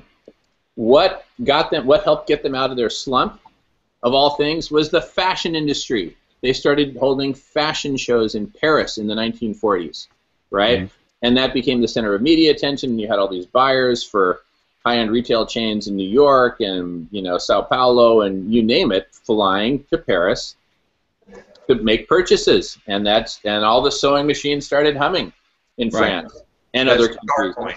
The start point. Yeah. So the thing is, it doesn't take a thriving economy to pull an economy out of its funk. In fact, I believe that Certified Compassionate will pull the economy out of its funk, the global economy, because as you'll see in the video, the 14-minute video, the holistic global model, all of these issues are interconnected. Hunger and poverty, war, climate change, natural resource depletion, and financial crises, right? They're all interconnected. And when we transform the question of hunger and nourishment around the world, you're suddenly going to have, 500 million more people in the workforce than were before, because with food in their bellies, they can actually do work. Imagine that. And the things that we're going to orchestrate, in the process of orchestrating, ensuring that all the world's people are nourished, which are going to imply, tens of billions of dollars of purchases of grain, of logistics, of storage, of food processing, packaging, distribution, et cetera, et cetera, et cetera. That is going to create an economic dynamo, because the institution that orchestrates all of that, which maybe ECO or maybe some other institution. I'm talking with some friends about actually creating a fund to go ahead and kick this thing off. But the institution that orchestrates all of that will become the largest purchaser of grain and agricultural commodities in the world, bar none. Well, that right now is in the hands of the United Nations. International Monetary Fund. Yeah, look, this is just a simple question. I mean, these things are already in existence. They're in place. So my question is how do we make change that hasn't been achieved until this point? We're doing it right now, Robert. In an economic down, I agree, but in an economic downturn, it's a really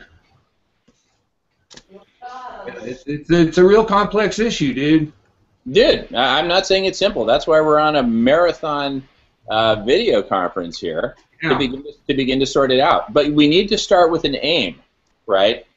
And determination. In fact, there's a larger conversation that we're having in another forum that I've started called Spectral Radius, where we did a video conference last week that went for 4.5 hours.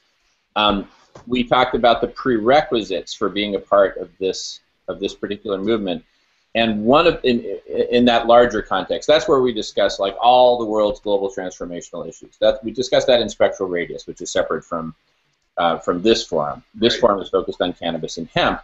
But even though it's focused on cannabis and hemp, being the industry which leads the effort to end world hunger, that inevitably connects us with Spectral Radius and that larger conversation that we're having. Not like devil's advocate or anything, but what makes ECO different than the United Nations? Might be a better question. Yeah. What makes it different is who owns and controls ECO. So ECO is now in the hands of people in the cannabis industry who have very benevolent aims. Myself, John Davis, and others who are part of ECO. Mm-hmm. And the United Nations is in the control of the federal governments of certain countries. At the top of the list is the United States, Russia, China, etc. So that's one thing that differentiates ECO from the United Nations. And whereas one of the missions of ECO is to create an exit strategy for the United Nations to get out of the failed 1961 Single Convention Treaty, the United Nations doesn't have as its policy to take down ECO or give us an exit strategy for anything, right? So anyway, the differences couldn't be more profound. And our goals and our aims are something that we're discussing in a very public forum, where you don't have to be a represented, someone appointed by the president of a country to represent you. You just, become part of the conversation.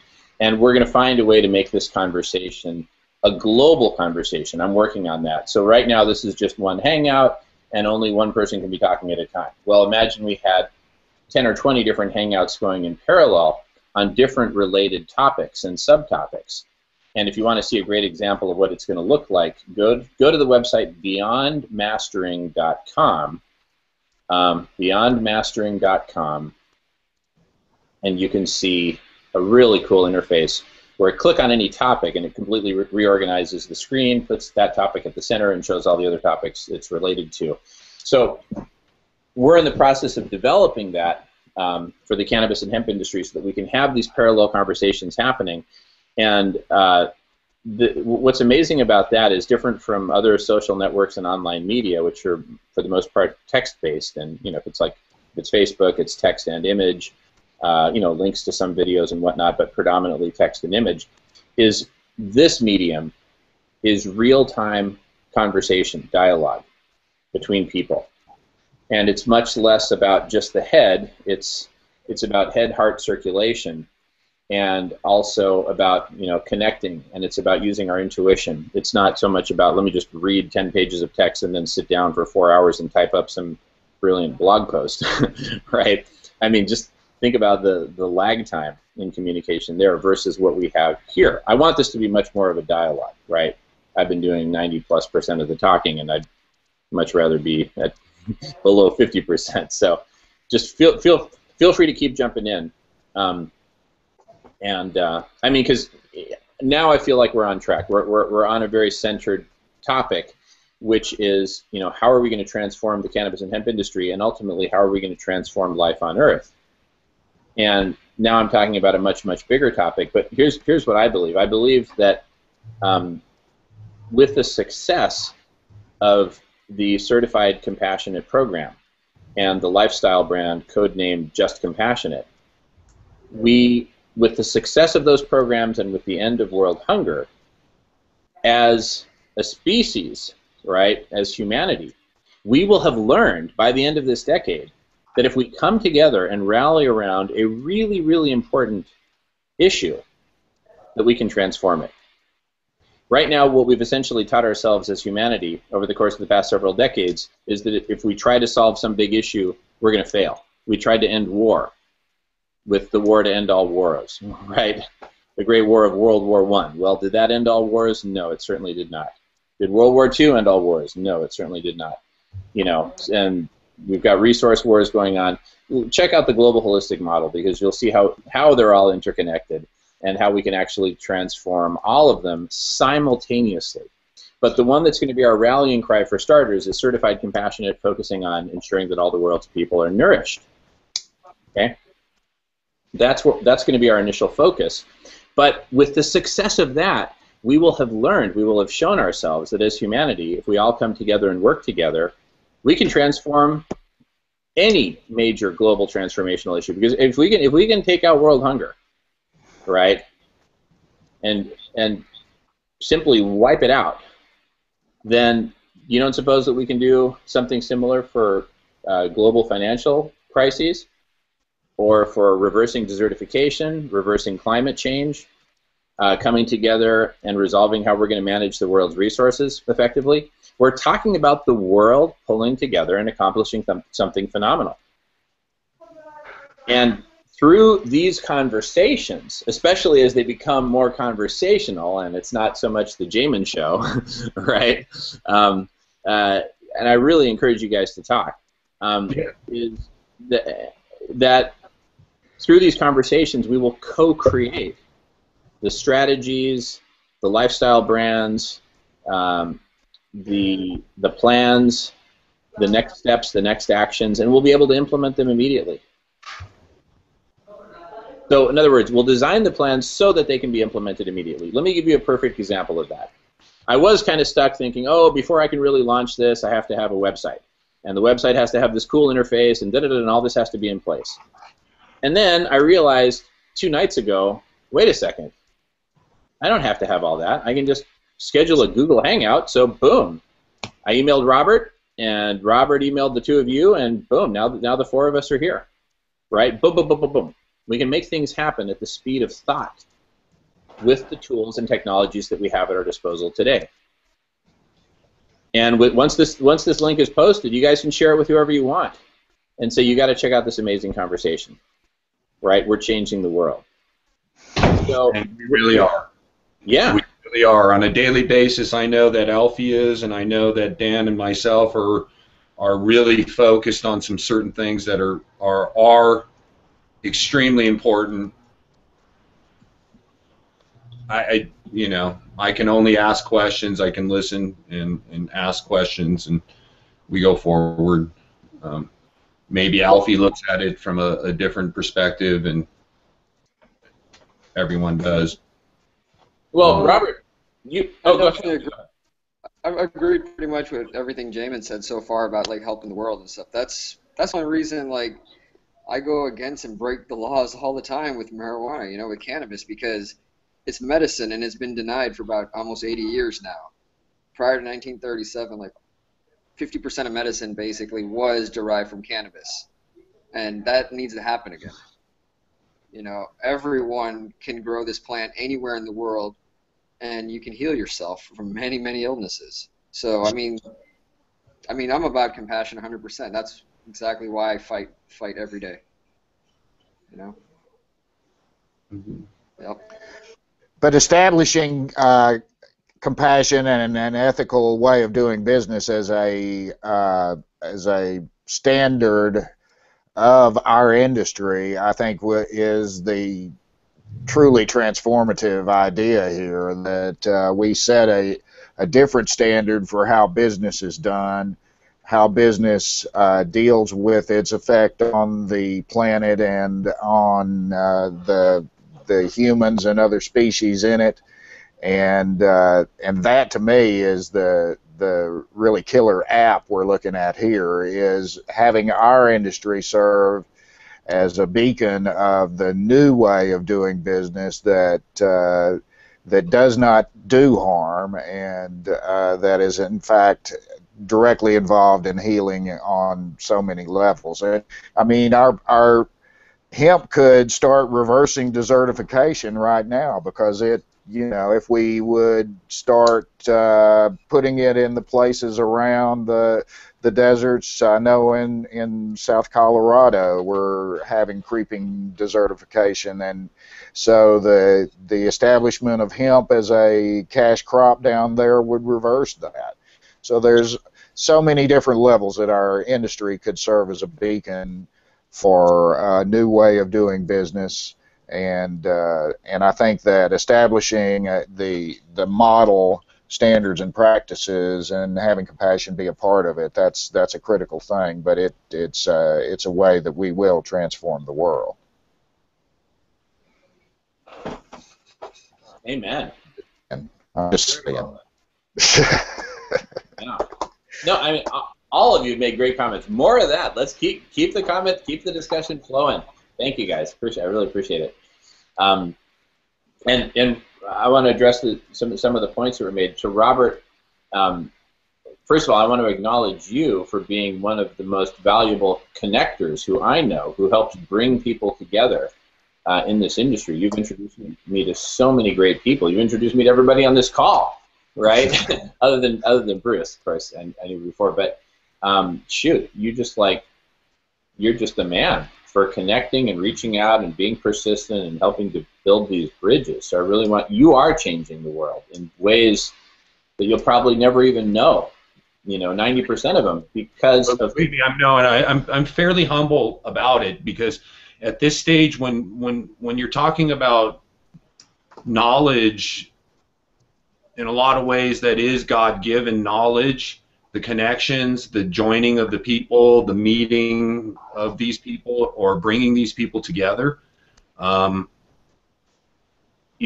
started this whole thing based upon a law that was called Compassionate Use Act, and it's Proposition 215 in California.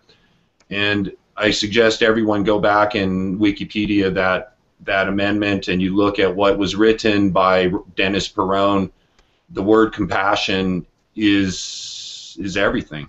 So building things like that on compassion is absolutely excellent. I'm a little bit skeptic, which is what I've been, skeptical. That's what, that's just what life has taught me to be.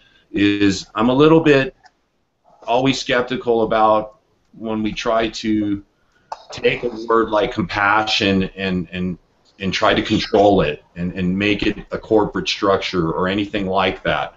So what will be with the compassion part, I believe.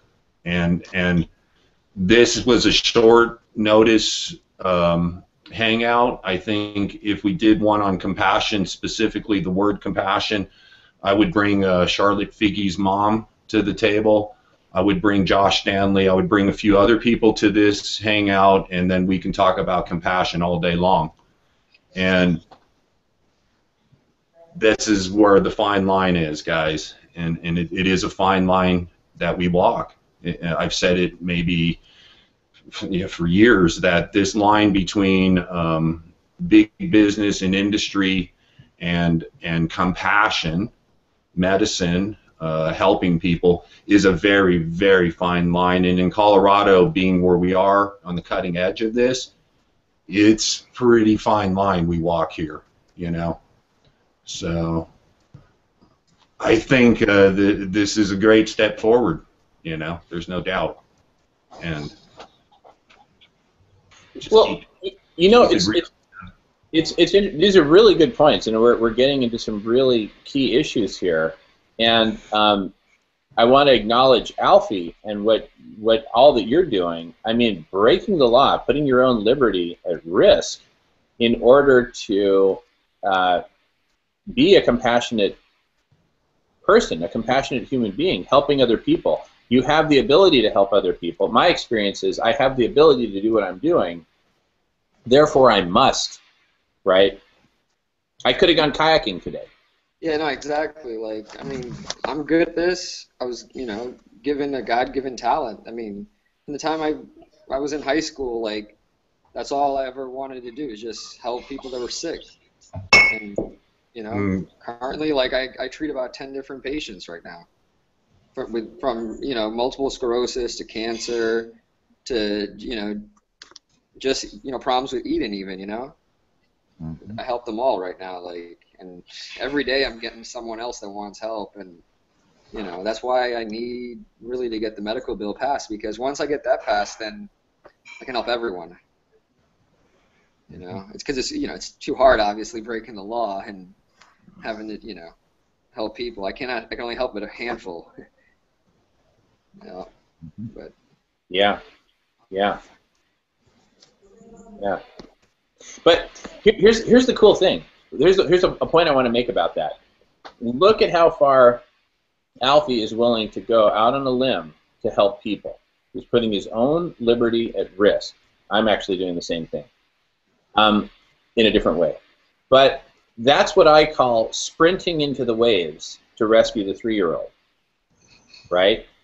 You say, you know what? Hey, I may drown in the process. Those waves are looking pretty rough. Is that going to stop you? Maybe you don't even know how to swim, but every human being is going to sprint to the waves to rescue that 3-year-old girl. That sprinting that we're now doing, because we've tapped into it, right? All of us. I believe that is going to spread. It's going to spread and spread and spread, and to the point that the whole world, I'm not even kidding, the whole world is going to sprint to rescue the planet and to rescue the people who are suffering the most. We're going to be sprinting. This is going to be unstoppable. We're starting something here which is unstoppable. Now, are we a bit rough around the edges? Yes. Was this whole meeting thrown together? I mean, I think you guys probably only heard about this meeting this morning, right? Because I only sent an email about it yesterday. It was shortly after midnight yesterday, but it was yesterday, right? And then because the thing is, what we're building here is urgent, and there's no time like the present. There's no time to wait. We need to get the ball rolling. This is a practice video conference, right? We didn't have a well-defined agenda. We hadn't like notified people in advance. You know, thanks to Robert, the great connector, boom, we've got a quorum, or whatever you call it, all right? So hats off to you, Robert. Thank you. Yeah, it's gonna it could get a lot bigger than this. I can tell you that right now. Dude, this. We need Dan basically to look at the script that's being laid out and then just get it done.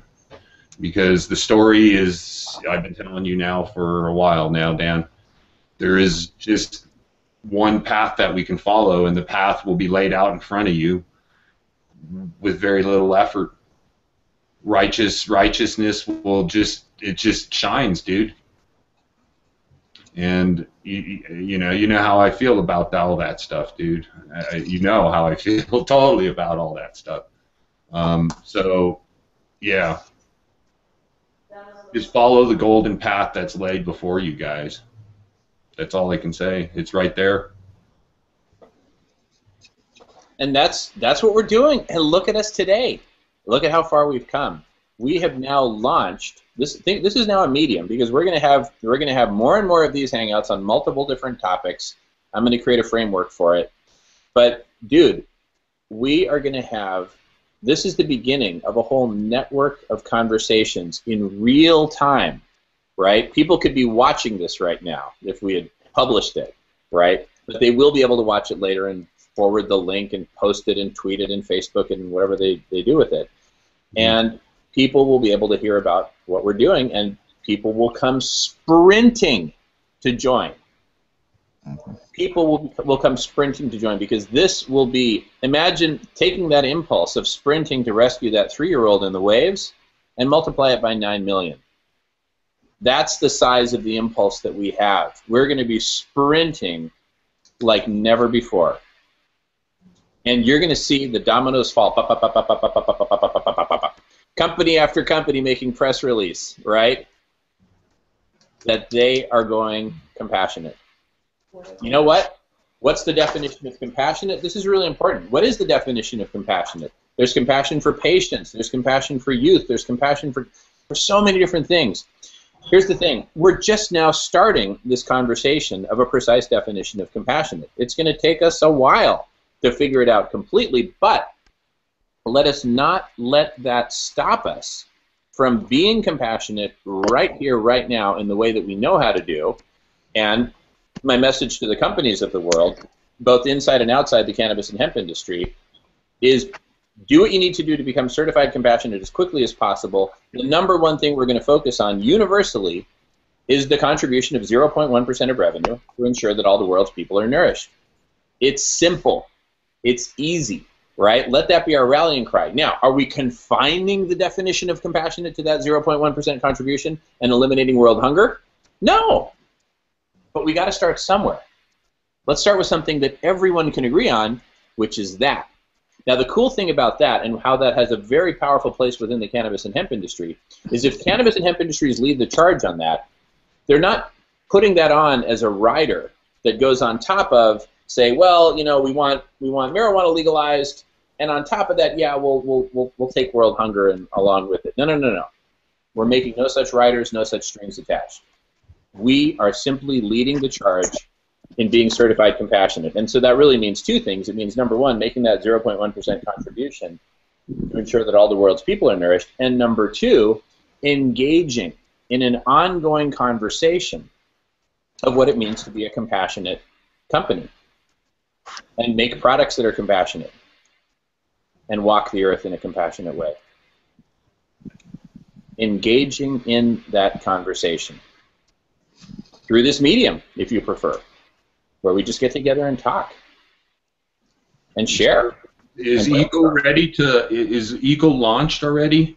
You know, it exists as a nonprofit, and as soon as I get approval from the board to launch Certified Compassionate, which, you know, if I get companies that start coming to me on Monday and saying, hey, I want to be certified compassionate, I will convene a board meeting as soon as possible and get this approved this coming week. Or, in the worst case, we'll create certified compassionate someplace else. But there will be a certified compassionate. And we will be able to certify companies. So the time is now. Let's just, you know, it starts out as something as simple with those two simple pillars, because the second pillar is really a meta pillar. The engaging in the conversation basically acknowledges that we're at the early stages of this conversation, and it's a conversation that needs to be had. What does it mean to be a compassionate company? And then so certified compassionate will grow in its meaning and its requirements. And let's simply take that on as something that we need to develop, and let's develop it in this communal open source way that we're doing right now. So ECO is a nonprofit right now, based in Seattle. Yeah. It's a nonprofit based in Seattle. That's right. Mm-hmm. Started by you alone, or no? Started by me and a group of others. Okay. Yeah. John Davis is a part of it, for example. Yeah, no, that's but because that for us it's very important, because I know that Dan and I and Alfie and a few others are already involved with other organizations that are into projects very, very much like what you're talking about, and they're based here in Colorado. And I know that in order to get them involved, there's going to have to come some deeper conversation, I think. Well, let's invite them to this forum, and you know, let's figure this out together. I mean, certified compassionate, it doesn't have to live within ECO. It can be something. Well, that's going to be copyrighted, obviously. So there's, you know, there's stuff that there's stuff that's going on right now. I think also too that I do believe that we should have a group discussion about it, because there are a lot of different agendas going on right now, and I keep looking over at Dan and hoping to see a reaction out of him. But I do think that things that are happening in Canada and other states, those are, you know, they're either on board or they're just going to go it alone. So, you know, I'm not sure how this is going to happen. I mean, we're dealing with the Jamaican Westmoreland Growers Association. We have Alfie here in Virgin Islands. I think the next discussion ought to be, how would everyone fit into ECO? How would that work? How does everything begin to spread in a worldwide dimension? Because I can tell you, some of the people that would be at the next hangout, they'll tell you what their agenda is, and it's extremely difficult at this stage to try and form an organization with so many different thought processes. You know, I think centralizing it onto compassion is a good start, but then you have to, you know, you also have to figure out how it applies to all these different countries, you know, and different strategies. It's not so much the countries too. In America, it's all about the darn state laws that are changing all the time, you know. Seattle just went recreational 18 months after the fact, basically. Now we got Alaska's coming online, Oregon, all these states, and if we're going to take the lead, or if you want to take the lead as ECO and set these standards for compassion, I really do believe that we need to start talking with these other people who are already delivering compassion as well in their local communities, you know. Well, some of the stuff that Nick Ati, I mean, Dan might be able to. I haven't brought up Nick's whole thing with actual the giving of the medicine, you know. Yeah, just like you, Alfie, giving away the medicine, you know. So yes, all I do is just give it away, Like, they're like, how much? And I'm like, no, nothing. It's free, you know. Yeah, and that's, you know, that's the same with Nick as well. The development of medicine and stuff, and that's again back to that fine line that we walk in any organization that's going to be formed in the future. It becomes part of the company mantra, as they used to say in the booming tech stock days. It's a little bit different now in 214 than it was during the tech stock days. The whole philosophy is about how to structure things as far as covering the bigger picture of where cannabis is today, right now, especially the medicinal aspects of it. Yeah. If there's anything that I'm really a strong advocate for, is keeping it again down to the level of where the compassion part is fulfilled, and really, yeah, capitalism and all those other things. It's kind of where I'm focusing on the initial startups of these new laws that are allowing the sale or the growth of cannabis industry. These startup law points are really, that's the moment in time where you have the most influence, you know.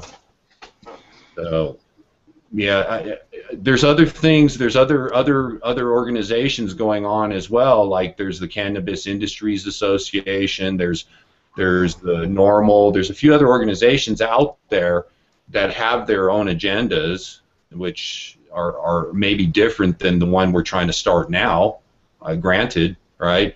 And I would like ours to be different than them, you know, if we're to start a new one, because personally, you know, without getting too personal about NORML has not really done it, and now we see all these legalization states coming up, and you see the old timers from NORML coming in, and yeah, it's a different time now, guys, and that's kind of where we are, and that's why I think Alfie and where we are in Colorado, Dan, that we are on the cutting edge of this son of a gun, and I think it's important that the rest of the world understands that these people that are on the cutting edge here in Colorado, they need to be listened to, because they are the ones that are setting the standards. Guys like River Rock and stuff, and UCAN, and they everyone's walking a fine line, man, between the commercialism and compassion. It's so hard, right? You got to make a living, you know, in one sense, the state loves the taxes. So, dude, I think it really has to start at that bottom point. You know, when the laws start to change, like where Alfie's at, it's just that moment in time where you have the most influence to have the most influence on changing the future, right? Colorado is probably not the best place to be looking at changing things, right? They've already have their system, you know, but the new ones coming up like Florida, Nevada, Oregon, these are the places where you have the most chance to get the compassionate and keep it going.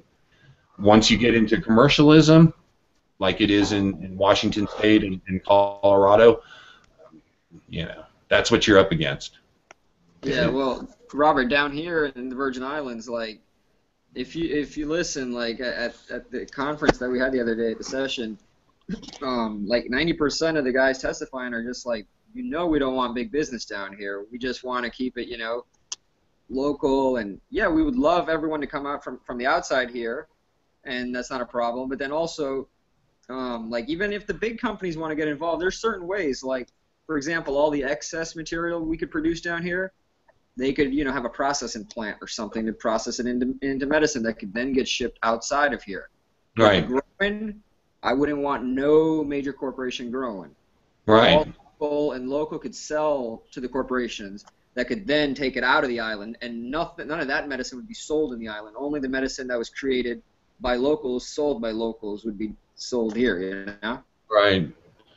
Well, there's a lot of stuff to look at, like other states, like here in Colorado, it's allowed for us to grow our own medicine, Some states are trying to eliminate the personal grows, whereas, these are things, again, where I think we have the most influence is at the creation of the regulations, is to say, hey, these patients need to be able to grow their own medicine, because that's compassionate, or that's where the caregiver came in. We need to have a compassionate caregiver, not a capitalistic caregiver. There's two different mentalities there. I think that's where California, the lesson could be learned from California about how they defined compassionate. That's why, their definition of compassion was open thousands of marijuana shops, And here, I believe when you grow your own, or you grow for a patient, this is the deeper meaning of compassion, way before you ever thought about cost or anything, Anyone who's grown pot for a while knows that after a certain point that it's fairly, the price starts to go down and down and down and down, to a certain point. If you the more you grow, the more it becomes free, basically. So you apply that to compassion, and you might have a really good basis there.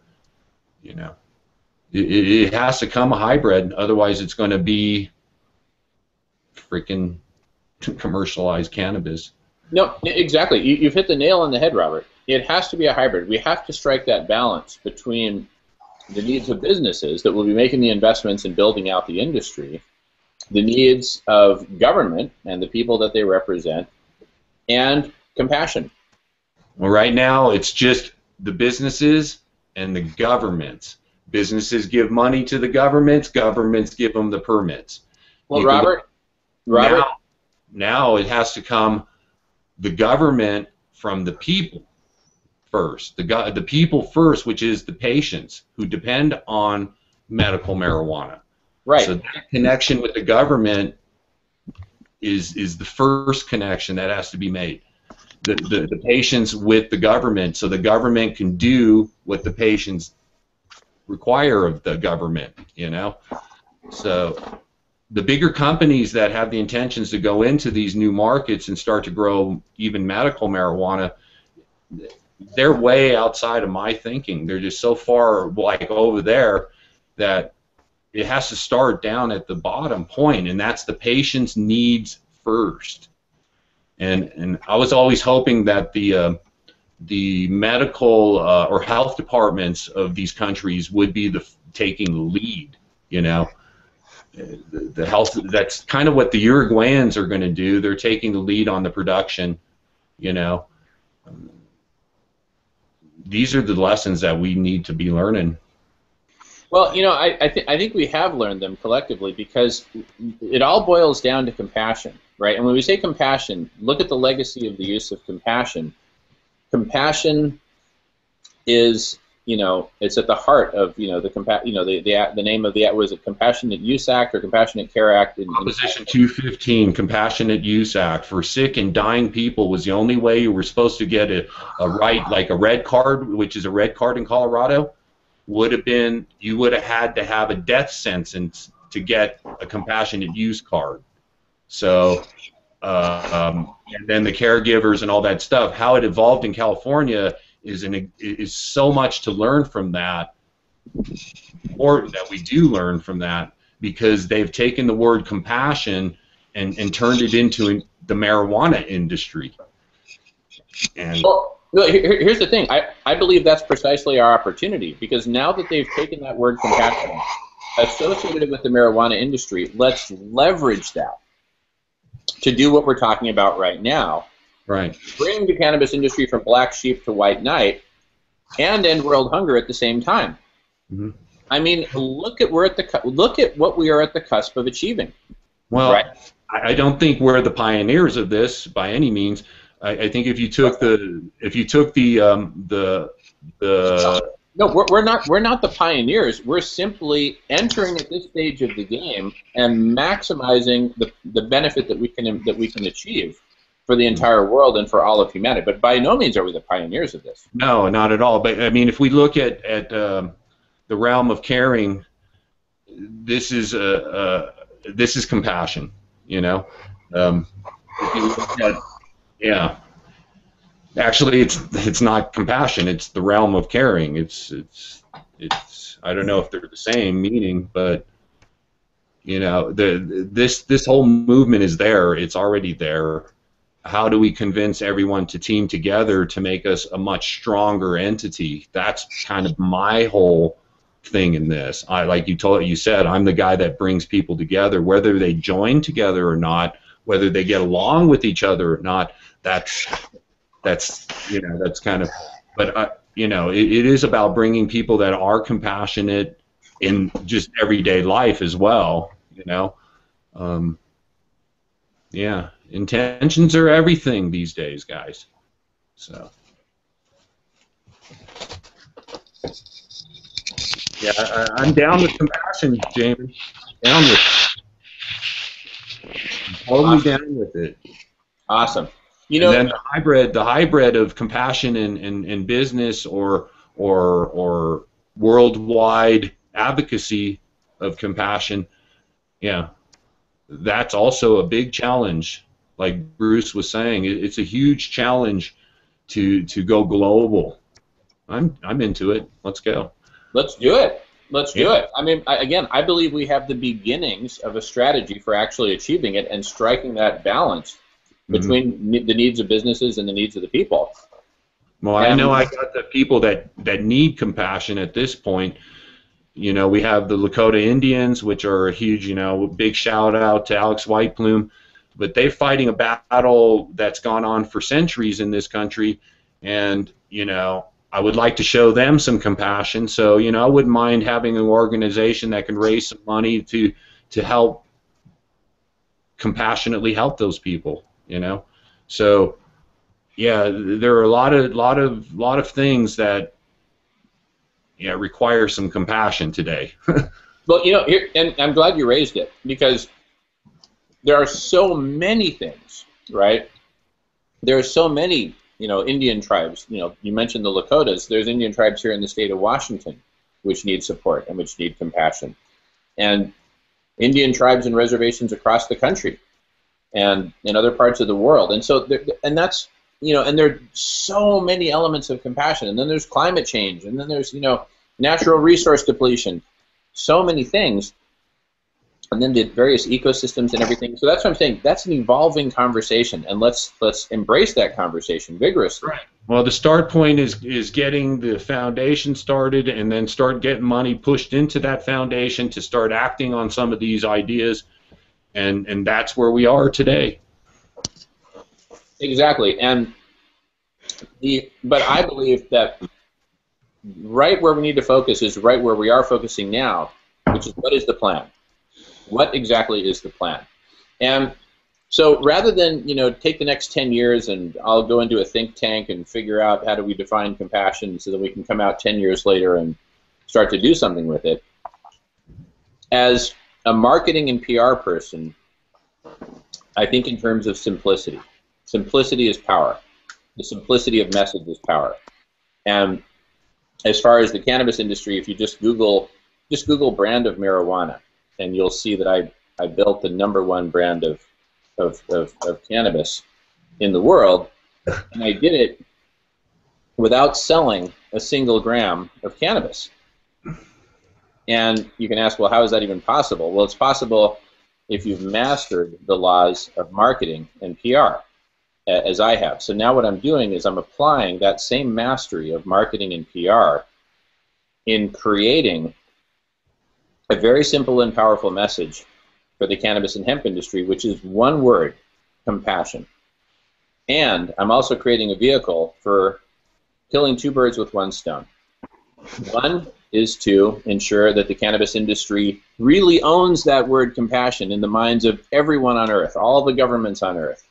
Look at cannabis and say 3 magical words, which you said a couple of minutes ago, Robert, which is, this is compassion, right? So the governments and the people around the world that might say, oh, that compassion, that's a bunch of BS, think about Dr. Sanjay Gupta's original stance before he really became educated on the topic.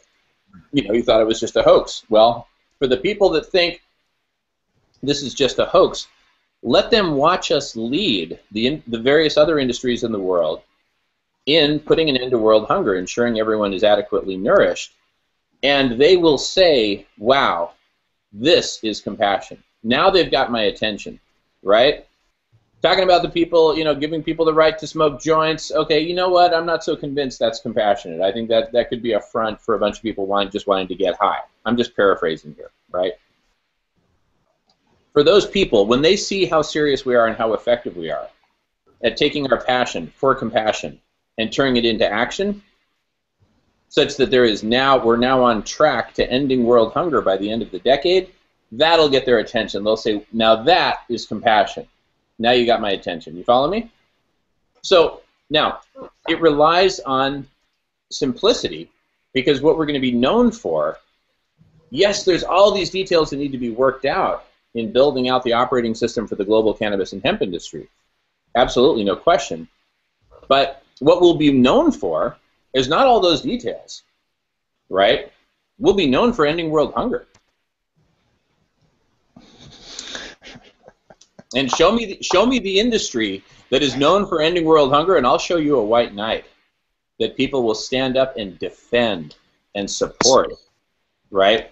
And then give the resources that it needs and contribute to the building of this amazing foundation. Because if we can do that for arguably the world's biggest transformational issue, what else can we accomplish when we put our heads together? And it just so happens that cannabis is a remarkable plant for helping people get their heads together and get connected in very powerful ways. Think we ought to get Monsanto on board? Well, look, I'll be more than happy to talk with Monsanto, and if they want to become a certified compassionate company, and again, certified compassionate means two things. It means making the financial contribution. But that's only one part of it. The other part of it. How about Nestle or? No. The other part of it. This is crucial. No, I apologize for interrupting. The other part of it is contributing to the conversation, being a part of the conversation, and I welcome Monsanto to the conversation. Bill is one of the leading advocates of saving the planet. Yeah. No, and I've had a conversation with Bill Gates about what I'm up to personally in all this, and I think his reaction was similar to Bruce's. Is that's a very big undertaking. How is that even practical? And so I've been working. Well, he would theoretically, Bill would be an adversary because of his eugenics thought processes. So look, no, I don't think that's a fair characterization of Bill or his thought processes. I don't think he'll be an adversary. I think he'll get on board, and probably very quickly.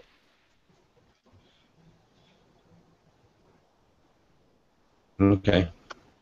So, but anyway, we can agree to disagree, I guess, because the perception of Monsanto and Bill Gates at this stage in the game is not what is being presented to me right now at this moment. And yeah, I mean, if you ask anybody in the cannabis industry, even the commercial one here in Colorado, you start mentioning the word Monsanto, which set off fireworks just last week alone, when one of the big weed companies here hired a former Monsanto executive to just consult them. So there is these things have to be addressed, and they can't be just kind of poo-pooed off as not being real or not what the public perception is.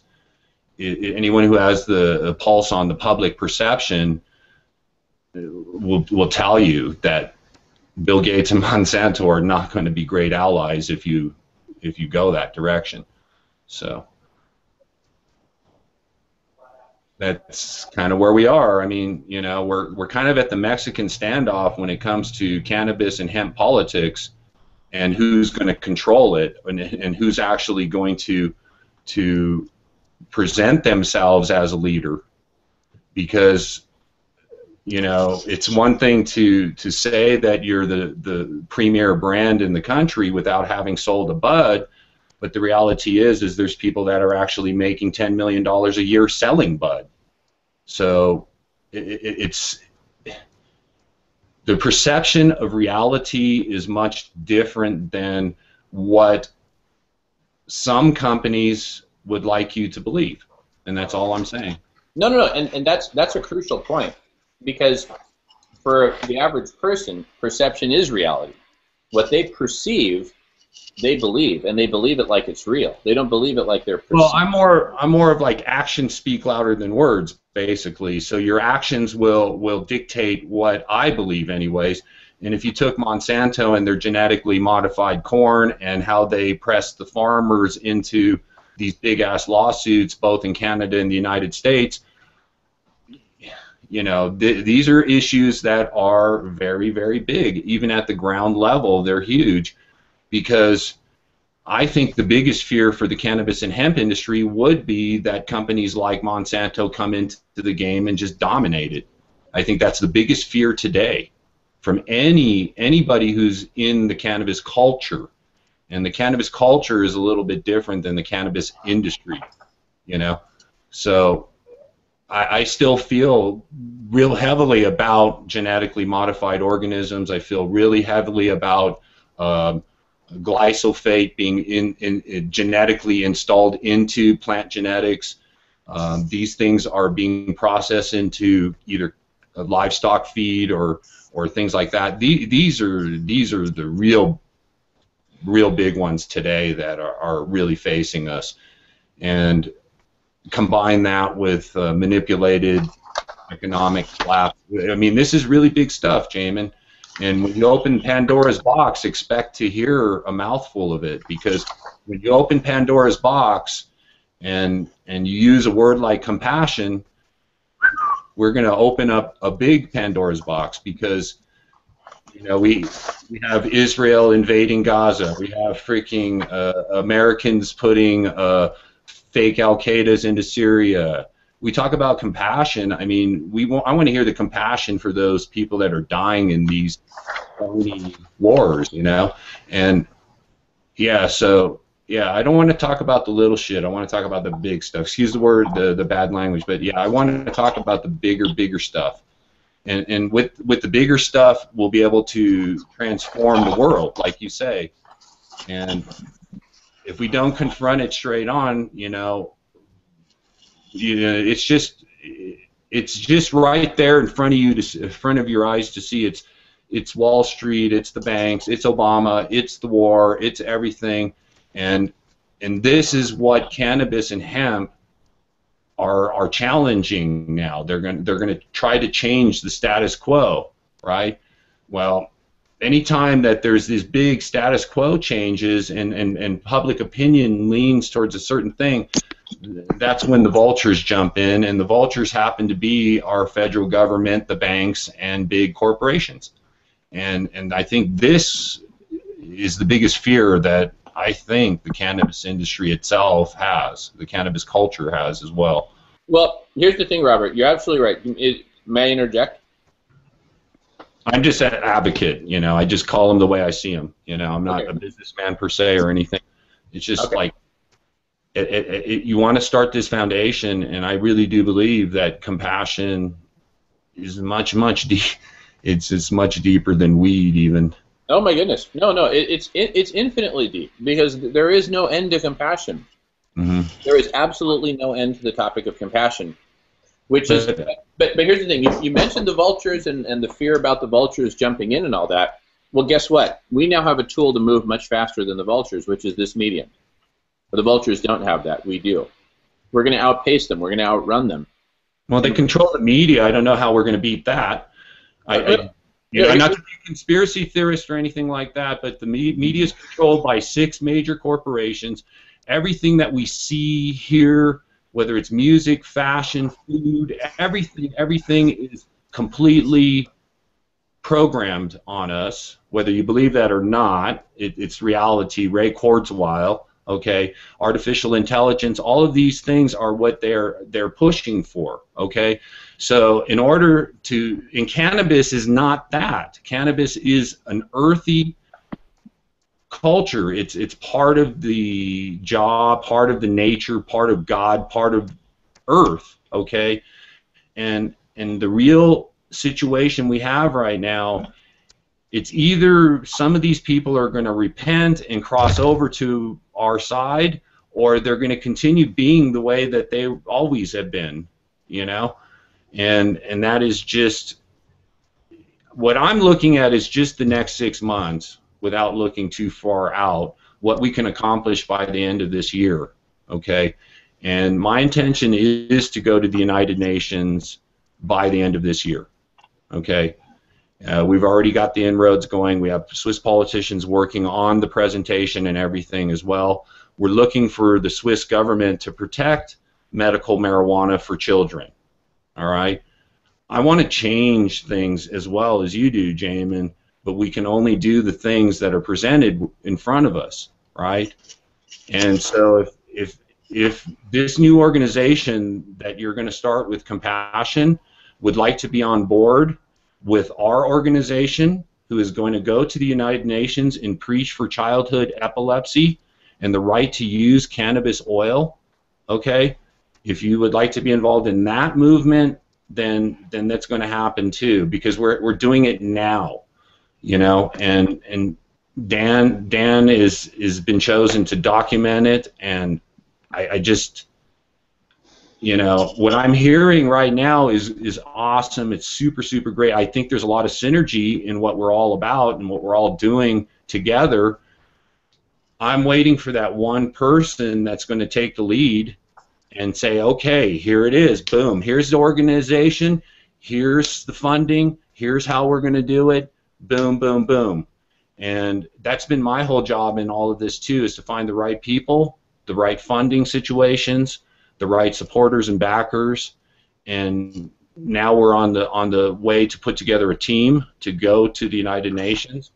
And I would invite you to be on that team. I think Dan would agree. I think he would do great there, you know. And right now it looks like Josh Stanley, maybe Jamin Shively. That could be a great point to start your eco at that moment, and that'll be a great point for you to latch onto. But you know, right at this phase, I know Dan and I are busting balls every single day to find supporters, financiers, backers, business professionals, Wall Street professionals, all the way through the whole chain, doctors. MIT, Harvard, everything, and we have this stuff. We're ready, okay? And you know, will I join your organization? Maybe, maybe not. I don't know. Okay, but at this phase right now where we're going, Jamin, everything that you're talking about is right in front of you. It's right there. Everything is right there, and the steps need to be taken. You know, that's why I've reached out to you and Diego. I reached out to Doug and those other fellows the other day, and I don't know. Let's not talk about that, please. Not on this call. Right. Well, anyways, we're in discussions, and this is kind of where we need to either make moves or not basically. And I know that I'm planning on coming out hot next week. I don't know about everyone else. And next week's going to be a big one, you know. So yeah, I mean, we may be able to talk about this formation of this eco thing after next week a lot better, I think. What do you think, Dan? We got a lot going on, you know, and we just need to coalesce some support around some focuses, and then some synergy could develop and a lot of momentum. Yeah. We got Jamaica. Jamaica's going on this weekend with Bubble Man, and then Alfie just had a big win the other day. You know. Yeah. Plus Monday we have the Senate vote in to put it on the ballot this November. So it got up on Thursday, but Monday is going to be the Senate hearing actually. Yeah. Yeah. I mean, the format for the Hangout is obvious. I mean, this is just the first one, so it's just kind of random, right? But the next one, if it's scripted well and everything, then it's awesome, dude. What do you think? Well, I actually think that it's better to go unscripted. I mean, I think it's good to agree on the topics that we're going to discuss in advance. We didn't do that this time. I just kind of, just unilaterally listed some topics at the beginning, and we just kind of went with it. But right. I think in the future we can take the time during the week to, plan for the topics, talk about what, go back and forth on what topics we want to discuss. In fact, here's the cool thing: we can actually talk about it right now. What let's in just real time, right? Rather than like hanging up and then each of us then takes a few hours. And, that's the beautiful thing about this medium. It's real time, and if there's somebody who you then said, oh man, I really wish you had been in this conversation. Well, guess what? Just send them a link and tell them to go to 1 hour, a minute 32, and And in fact, what we'll do is we'll take this video and we'll identify the different kind of natural breakpoints in time where we change from one topic to the other, identify the topic, and actually create a link for each such topic so that people don't have to watch all 3 hours to find out the one little nugget that they wanted to find out about. And also, YouTube, Google has pretty good technology for translating voice to text, so hopefully the subtitles, the captions on this will be good. But anyway, there's a lot that we're going to be able to do. But why don't we just talk about the topics now that we want to talk about on our next Hangout? Well, I think the transformational item would be the standards and practices and the ethical basis for the industry and developing a codified set of those that people could buy into.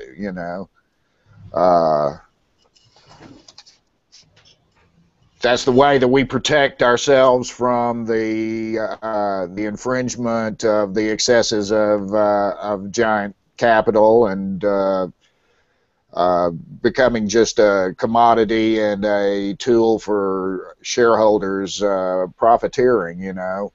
If we codify into it the compassionate part of it, and that has multi-levels, I think that compassion extends in the responsible ways that we produce the product so that we are doing no harm to the earth and the environment by doing that.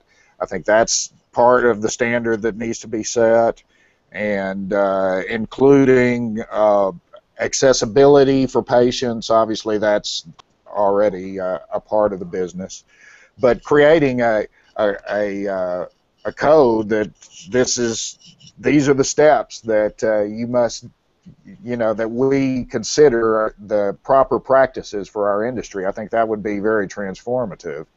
Yeah. Because I mean, capitalism now is the Wild West without regulation almost, and so the fact that we would self-regulate ourselves to keep our vibration correct, so that we don't destroy the healing nature of our product, is I think a critical thing, and since we are at the formational point of the industry, this is the time to do it. So. Yeah. I'd like us to discuss what it is that makes an ethical cannabis and hemp business, because really hemp is the elephant in all of this, because it has industrial implications far beyond the cannabis business, and it has implications too on a sustainable industry, and a sustainable fuel, a sustainable lubricant, a sustainable food source, so that there are many levels of compassion, and I agree with your point that from a marketing standpoint, the 1 point image, the meme of compassion, I'm totally with that. But as we and using it as a linchpin to create the 0.01% donation as a matter of business convention to World Hunger. I think that's a good starting point, but I would like for compassion as a part of the hemp and cannabis industry to be a lot more comprehensive than that, and this is the way, and standing as being the industry that has these standards that's still incredibly profitable, then that will be the way that we transform the way business is done, and stop business being an enemy of the people and being the liberation of the people. Mm-hmm. Yeah. Cannabis and hemp. Right now in Colorado, it's all about the math, and the math is now about try to move it in the right directions, right? That's exactly what we're trying to do, Dan. Well, the math looks good, so in the math there is a good equation for compassion to be a good part of it without you have to be compassionate destroying the problem to begin with, It has to be in your blood to begin with, and greedy people or whatever, that's maybe a bad term to call them that, but these people that just haven't learned the lessons yet, it's well, we just got to reestablish the rule of ethics in business, and ethics became a derisive term in business. Greed is good was the new mantra. Wall Street taught us a lot. Well, they did. It's just not sustainable, and sustainability is critical in all industries, and so hemp is a return to sustainability as an industry on all these different products that could be produced. Hemp. Well, it's tangible. It's real returns. Whereas the last years with this global warming thing that Al Gore started and stuff, it's like they actually trade futures in carbon taxes, and I just watched the Enron documentary the other night, and yeah,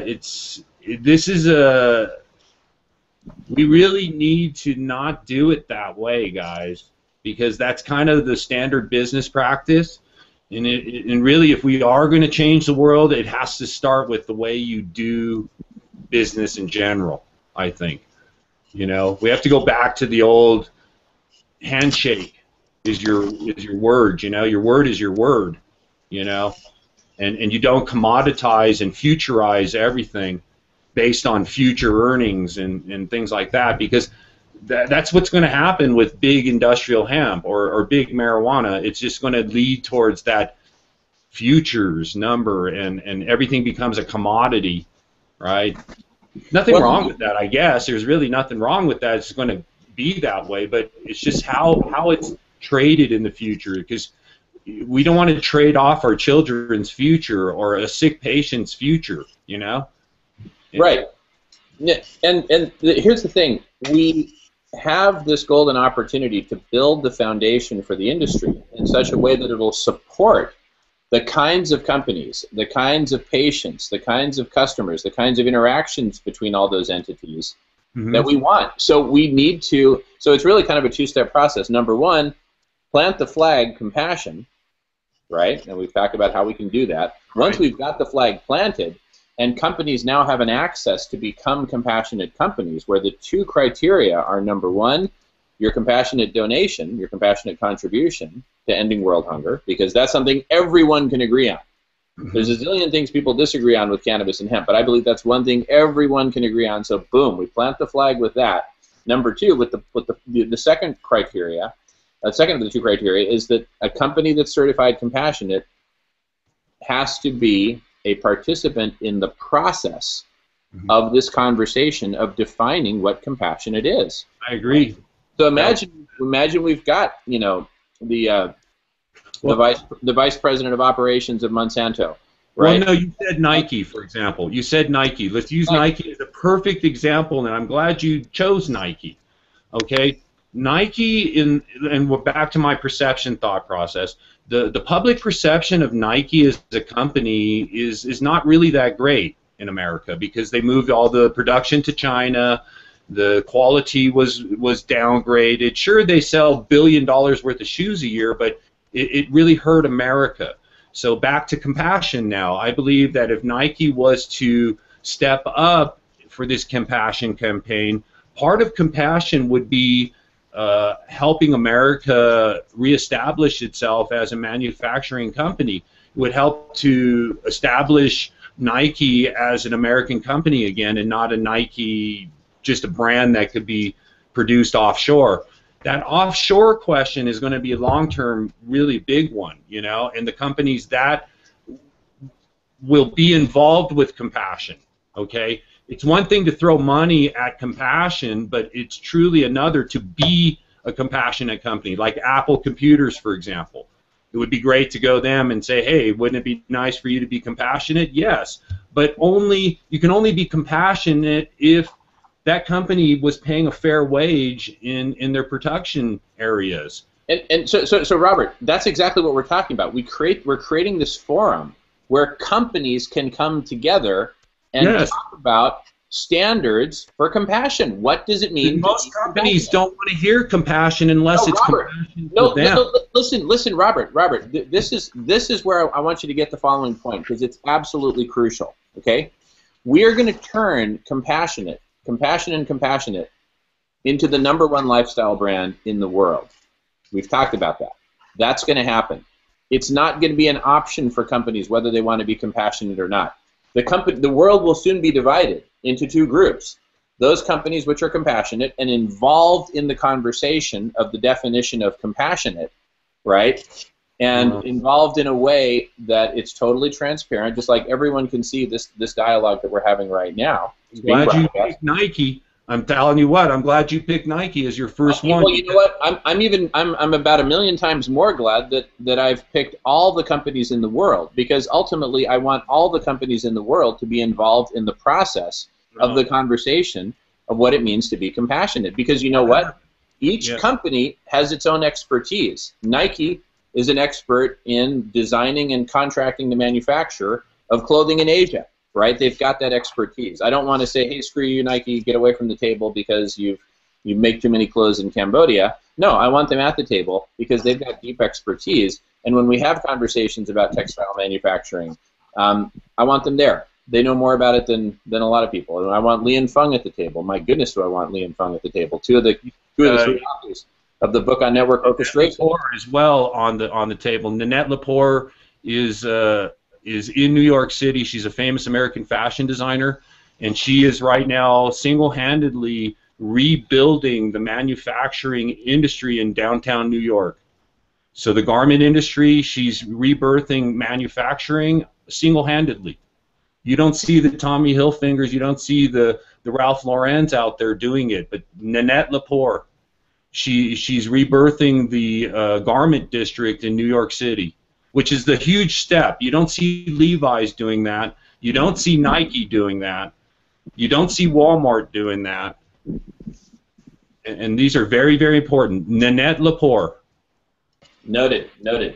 Thank you for that. So And really, I have talked to people like Ralph Lauren. I've talked to him personally, and he knows that when the opportunity is correct, that he was one of the big advocates of hemp textiles. But that was in the last boom, say 10 years ago.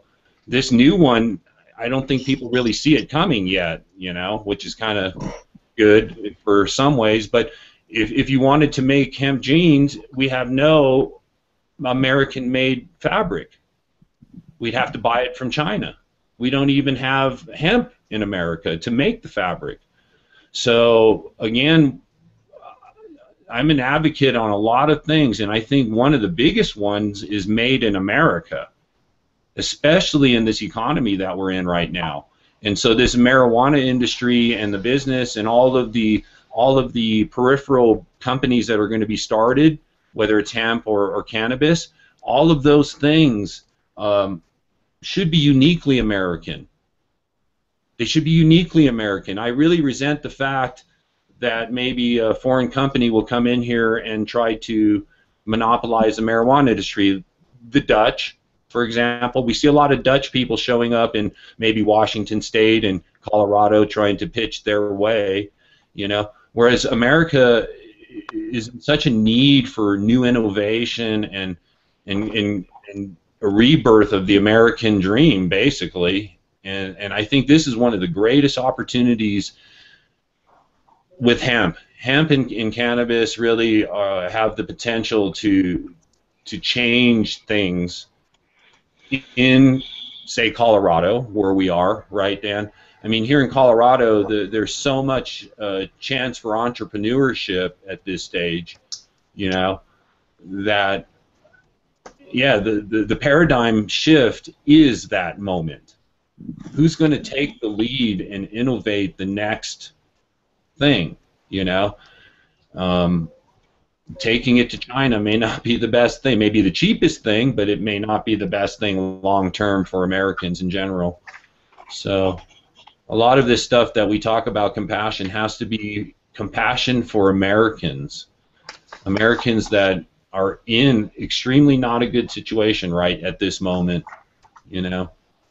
If it wasn't for Walmart and cheap goods, and if it wasn't for dollar menus at McDonald's, I believe Americans would be starving and living on the streets. You know? Hate to be a little bit dramatic and romantic about the whole thing. It just make me think that we're in a great moment in time that some of these startups, not even the startups, some of the ones that have been around for a while, like Dr. Bronner's, you know, they kept their production in California. You know, the mom and pop startups that could be supported. You know, I think this is the future, guys. definitely, and so these are all important aspects of compassion.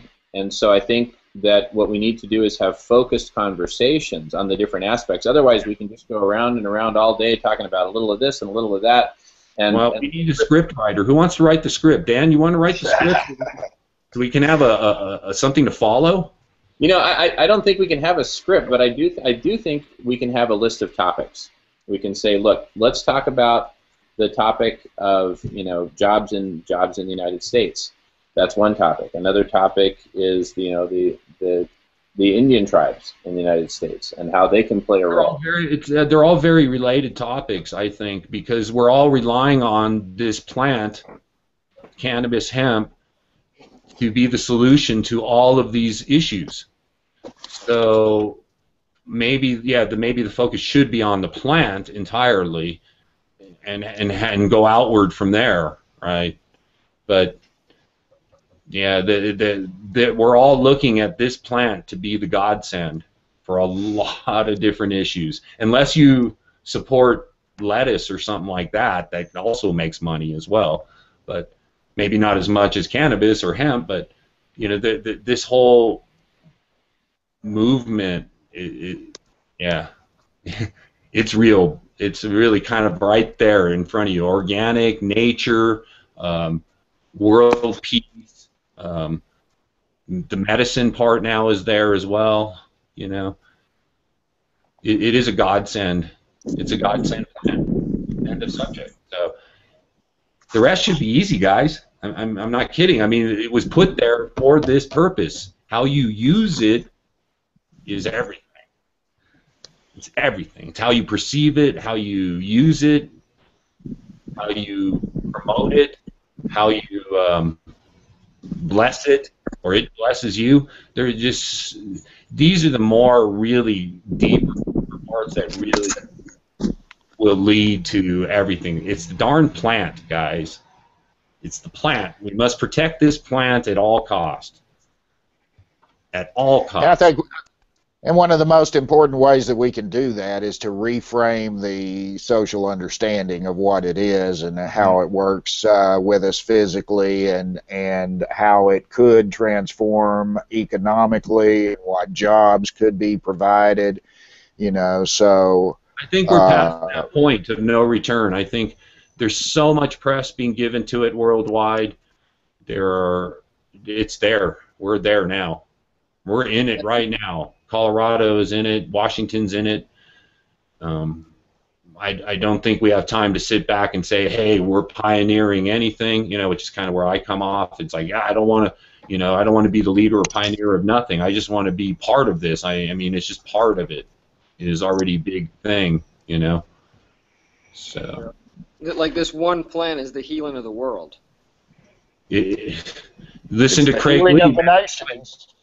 I mean, I hear it from people that really are way more tuned in than I'll ever be, you know. And I listen to it, and I just, you don't have to convince, I don't think, anybody that's in this culture, you know. And I think the movement is way beyond the 50% critical point. The critical mass is there now. I don't think if Hillary Clinton or any of the Republican candidates, Rand Paul, if they don't support hemp and cannabis, like openly, they're not going to get elected, you know. So this is where we are. The paradigm shift has occurred. We're past that point. And now it's so great because now you can really do the compassion part, guys. It's legal to sell weed now, so I guess it's obviously legal to be compassionate, right? And you're right, Jamin. If we can get that 1% out of these the weed industry or any of these peripheral businesses and get them to support this movement, there's a ton of money in there. Yeah, and you're right. You might be able to. Here's the deal. I would love to see us end hunger in the United States. I was involved with as a chef. We were involved with the No Kid Hungry program for about 5 years now, and the kids, it's about school lunches and all that sort of thing, and nutritional school lunches. Jamie Oliver, that famous UK chef, he started it, and it's yeah, the whole movement right now is it's very well connected. I think the organic movement is there, the help your children is there. If we can end hunger in the United States, I think that would be a great start. You know, I think that would be a very great start. I think if you go down to downtown Seattle or if you go downtown Denver, you'll see people that are starving, man. And what I saw this year were not just bum guys. You know, you're looking at some serious, you know, veterans and other people, that families even, that are out there. You know, now they want to dump all these other, that's a bad word to say, dump all these other immigrants on us, but right now this week is the big influx of south of the border immigrants coming over now and being supported and funded by our federal government. And you know, we do have people hurting on the local level. That I do think that compassion again needs to be the fulfiller of those things. You're even in the richest valley. I think this is one of the richest valleys in the state of Colorado, wealthiest counties based on land value or whatever, and we still have big amounts of people on Salvation Army and a few other assistance programs. So, yeah, I would like to see cannabis and hemp really step up, or any of the businesses or the industries that are involved in cannabis and hemp, yeah, put some money into a pool that could solve some of these issues in each location. So different pools for different locations, started at the grassroots level. You know, could even go down to each town and each, at least each county or each state, right? So, yeah, there's potential in this, Jamin. I mean, big time. I mean, the movement could spread big time. I think it's inevitable. I think it's inevitable. And just so y'all know, in about 10 minutes, I need to sign off. Yeah.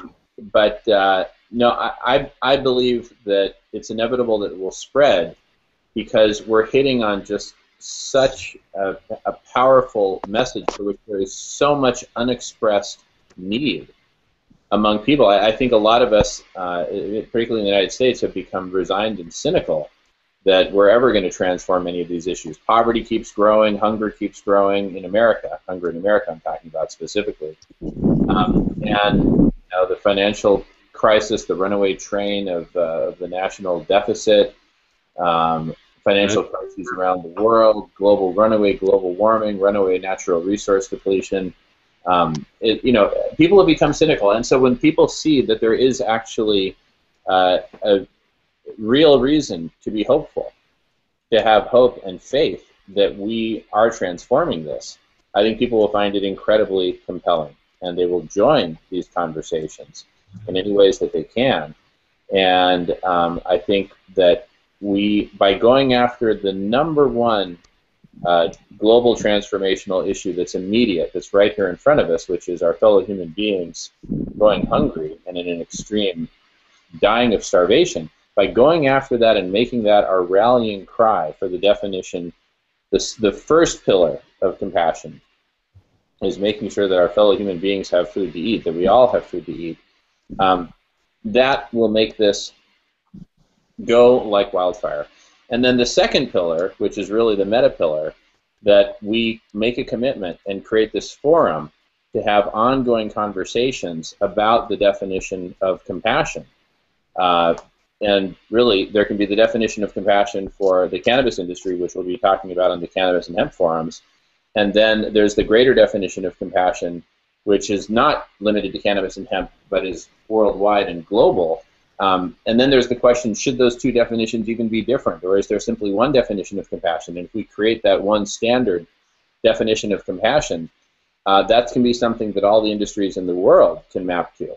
And I've posited that why not create this mechanism by which the industries of the world can collectively shoulder the burden of ensuring that all the world's people are adequately nourished. We're simply following the dollar and getting the resources that we need through that channel, not leaving it up to governments, which have not stepped up to the challenge. Yeah, I think we really need to appeal to that 1%, though, now, the ones that actually control multinational corporations, whether it's the Council on Foreign Relations or it's Bilderberger or any of these private groups that are there, RAND Corporation, a few other ones that are out there. If we can convince them to be compassionate, then things can get done a lot faster. Well, here's the thing. They're going to be convinced as they see other companies becoming more profitable by following the path of compassion, as we've laid out today. They will see that being compassionate is a way to greater financial success.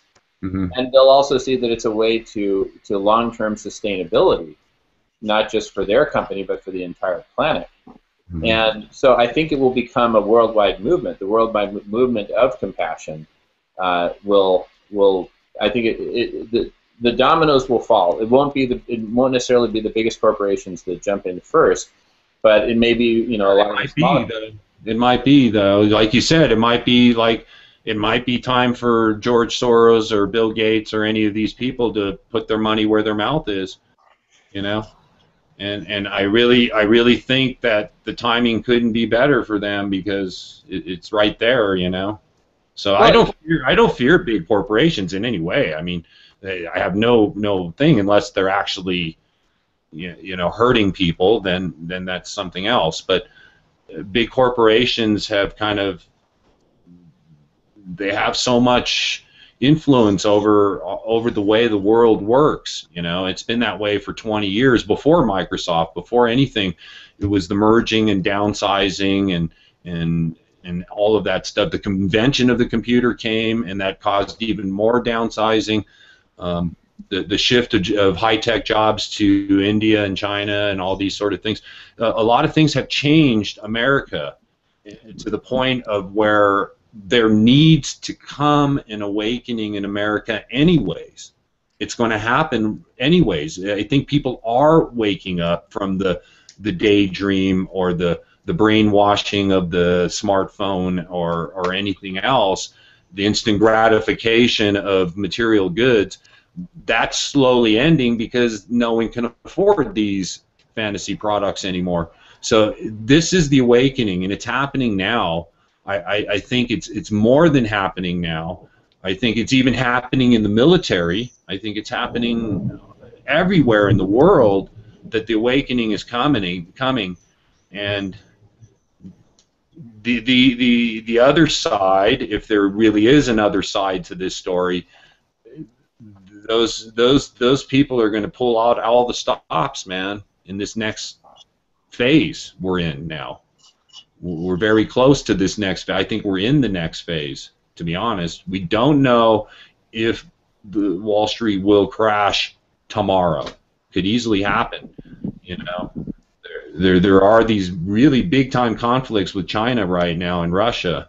And, yeah, so while we're all looking at trying to create this new industry and all this stuff where we see the big sugar-coated puffy cloud dream, other stuff on the other side of the yin and the yang coin is occurring. So I kind of, if you don't see both sides of this yin and the yang thing, you're gonna get smacked, and you're gonna be the one that's gonna end up being.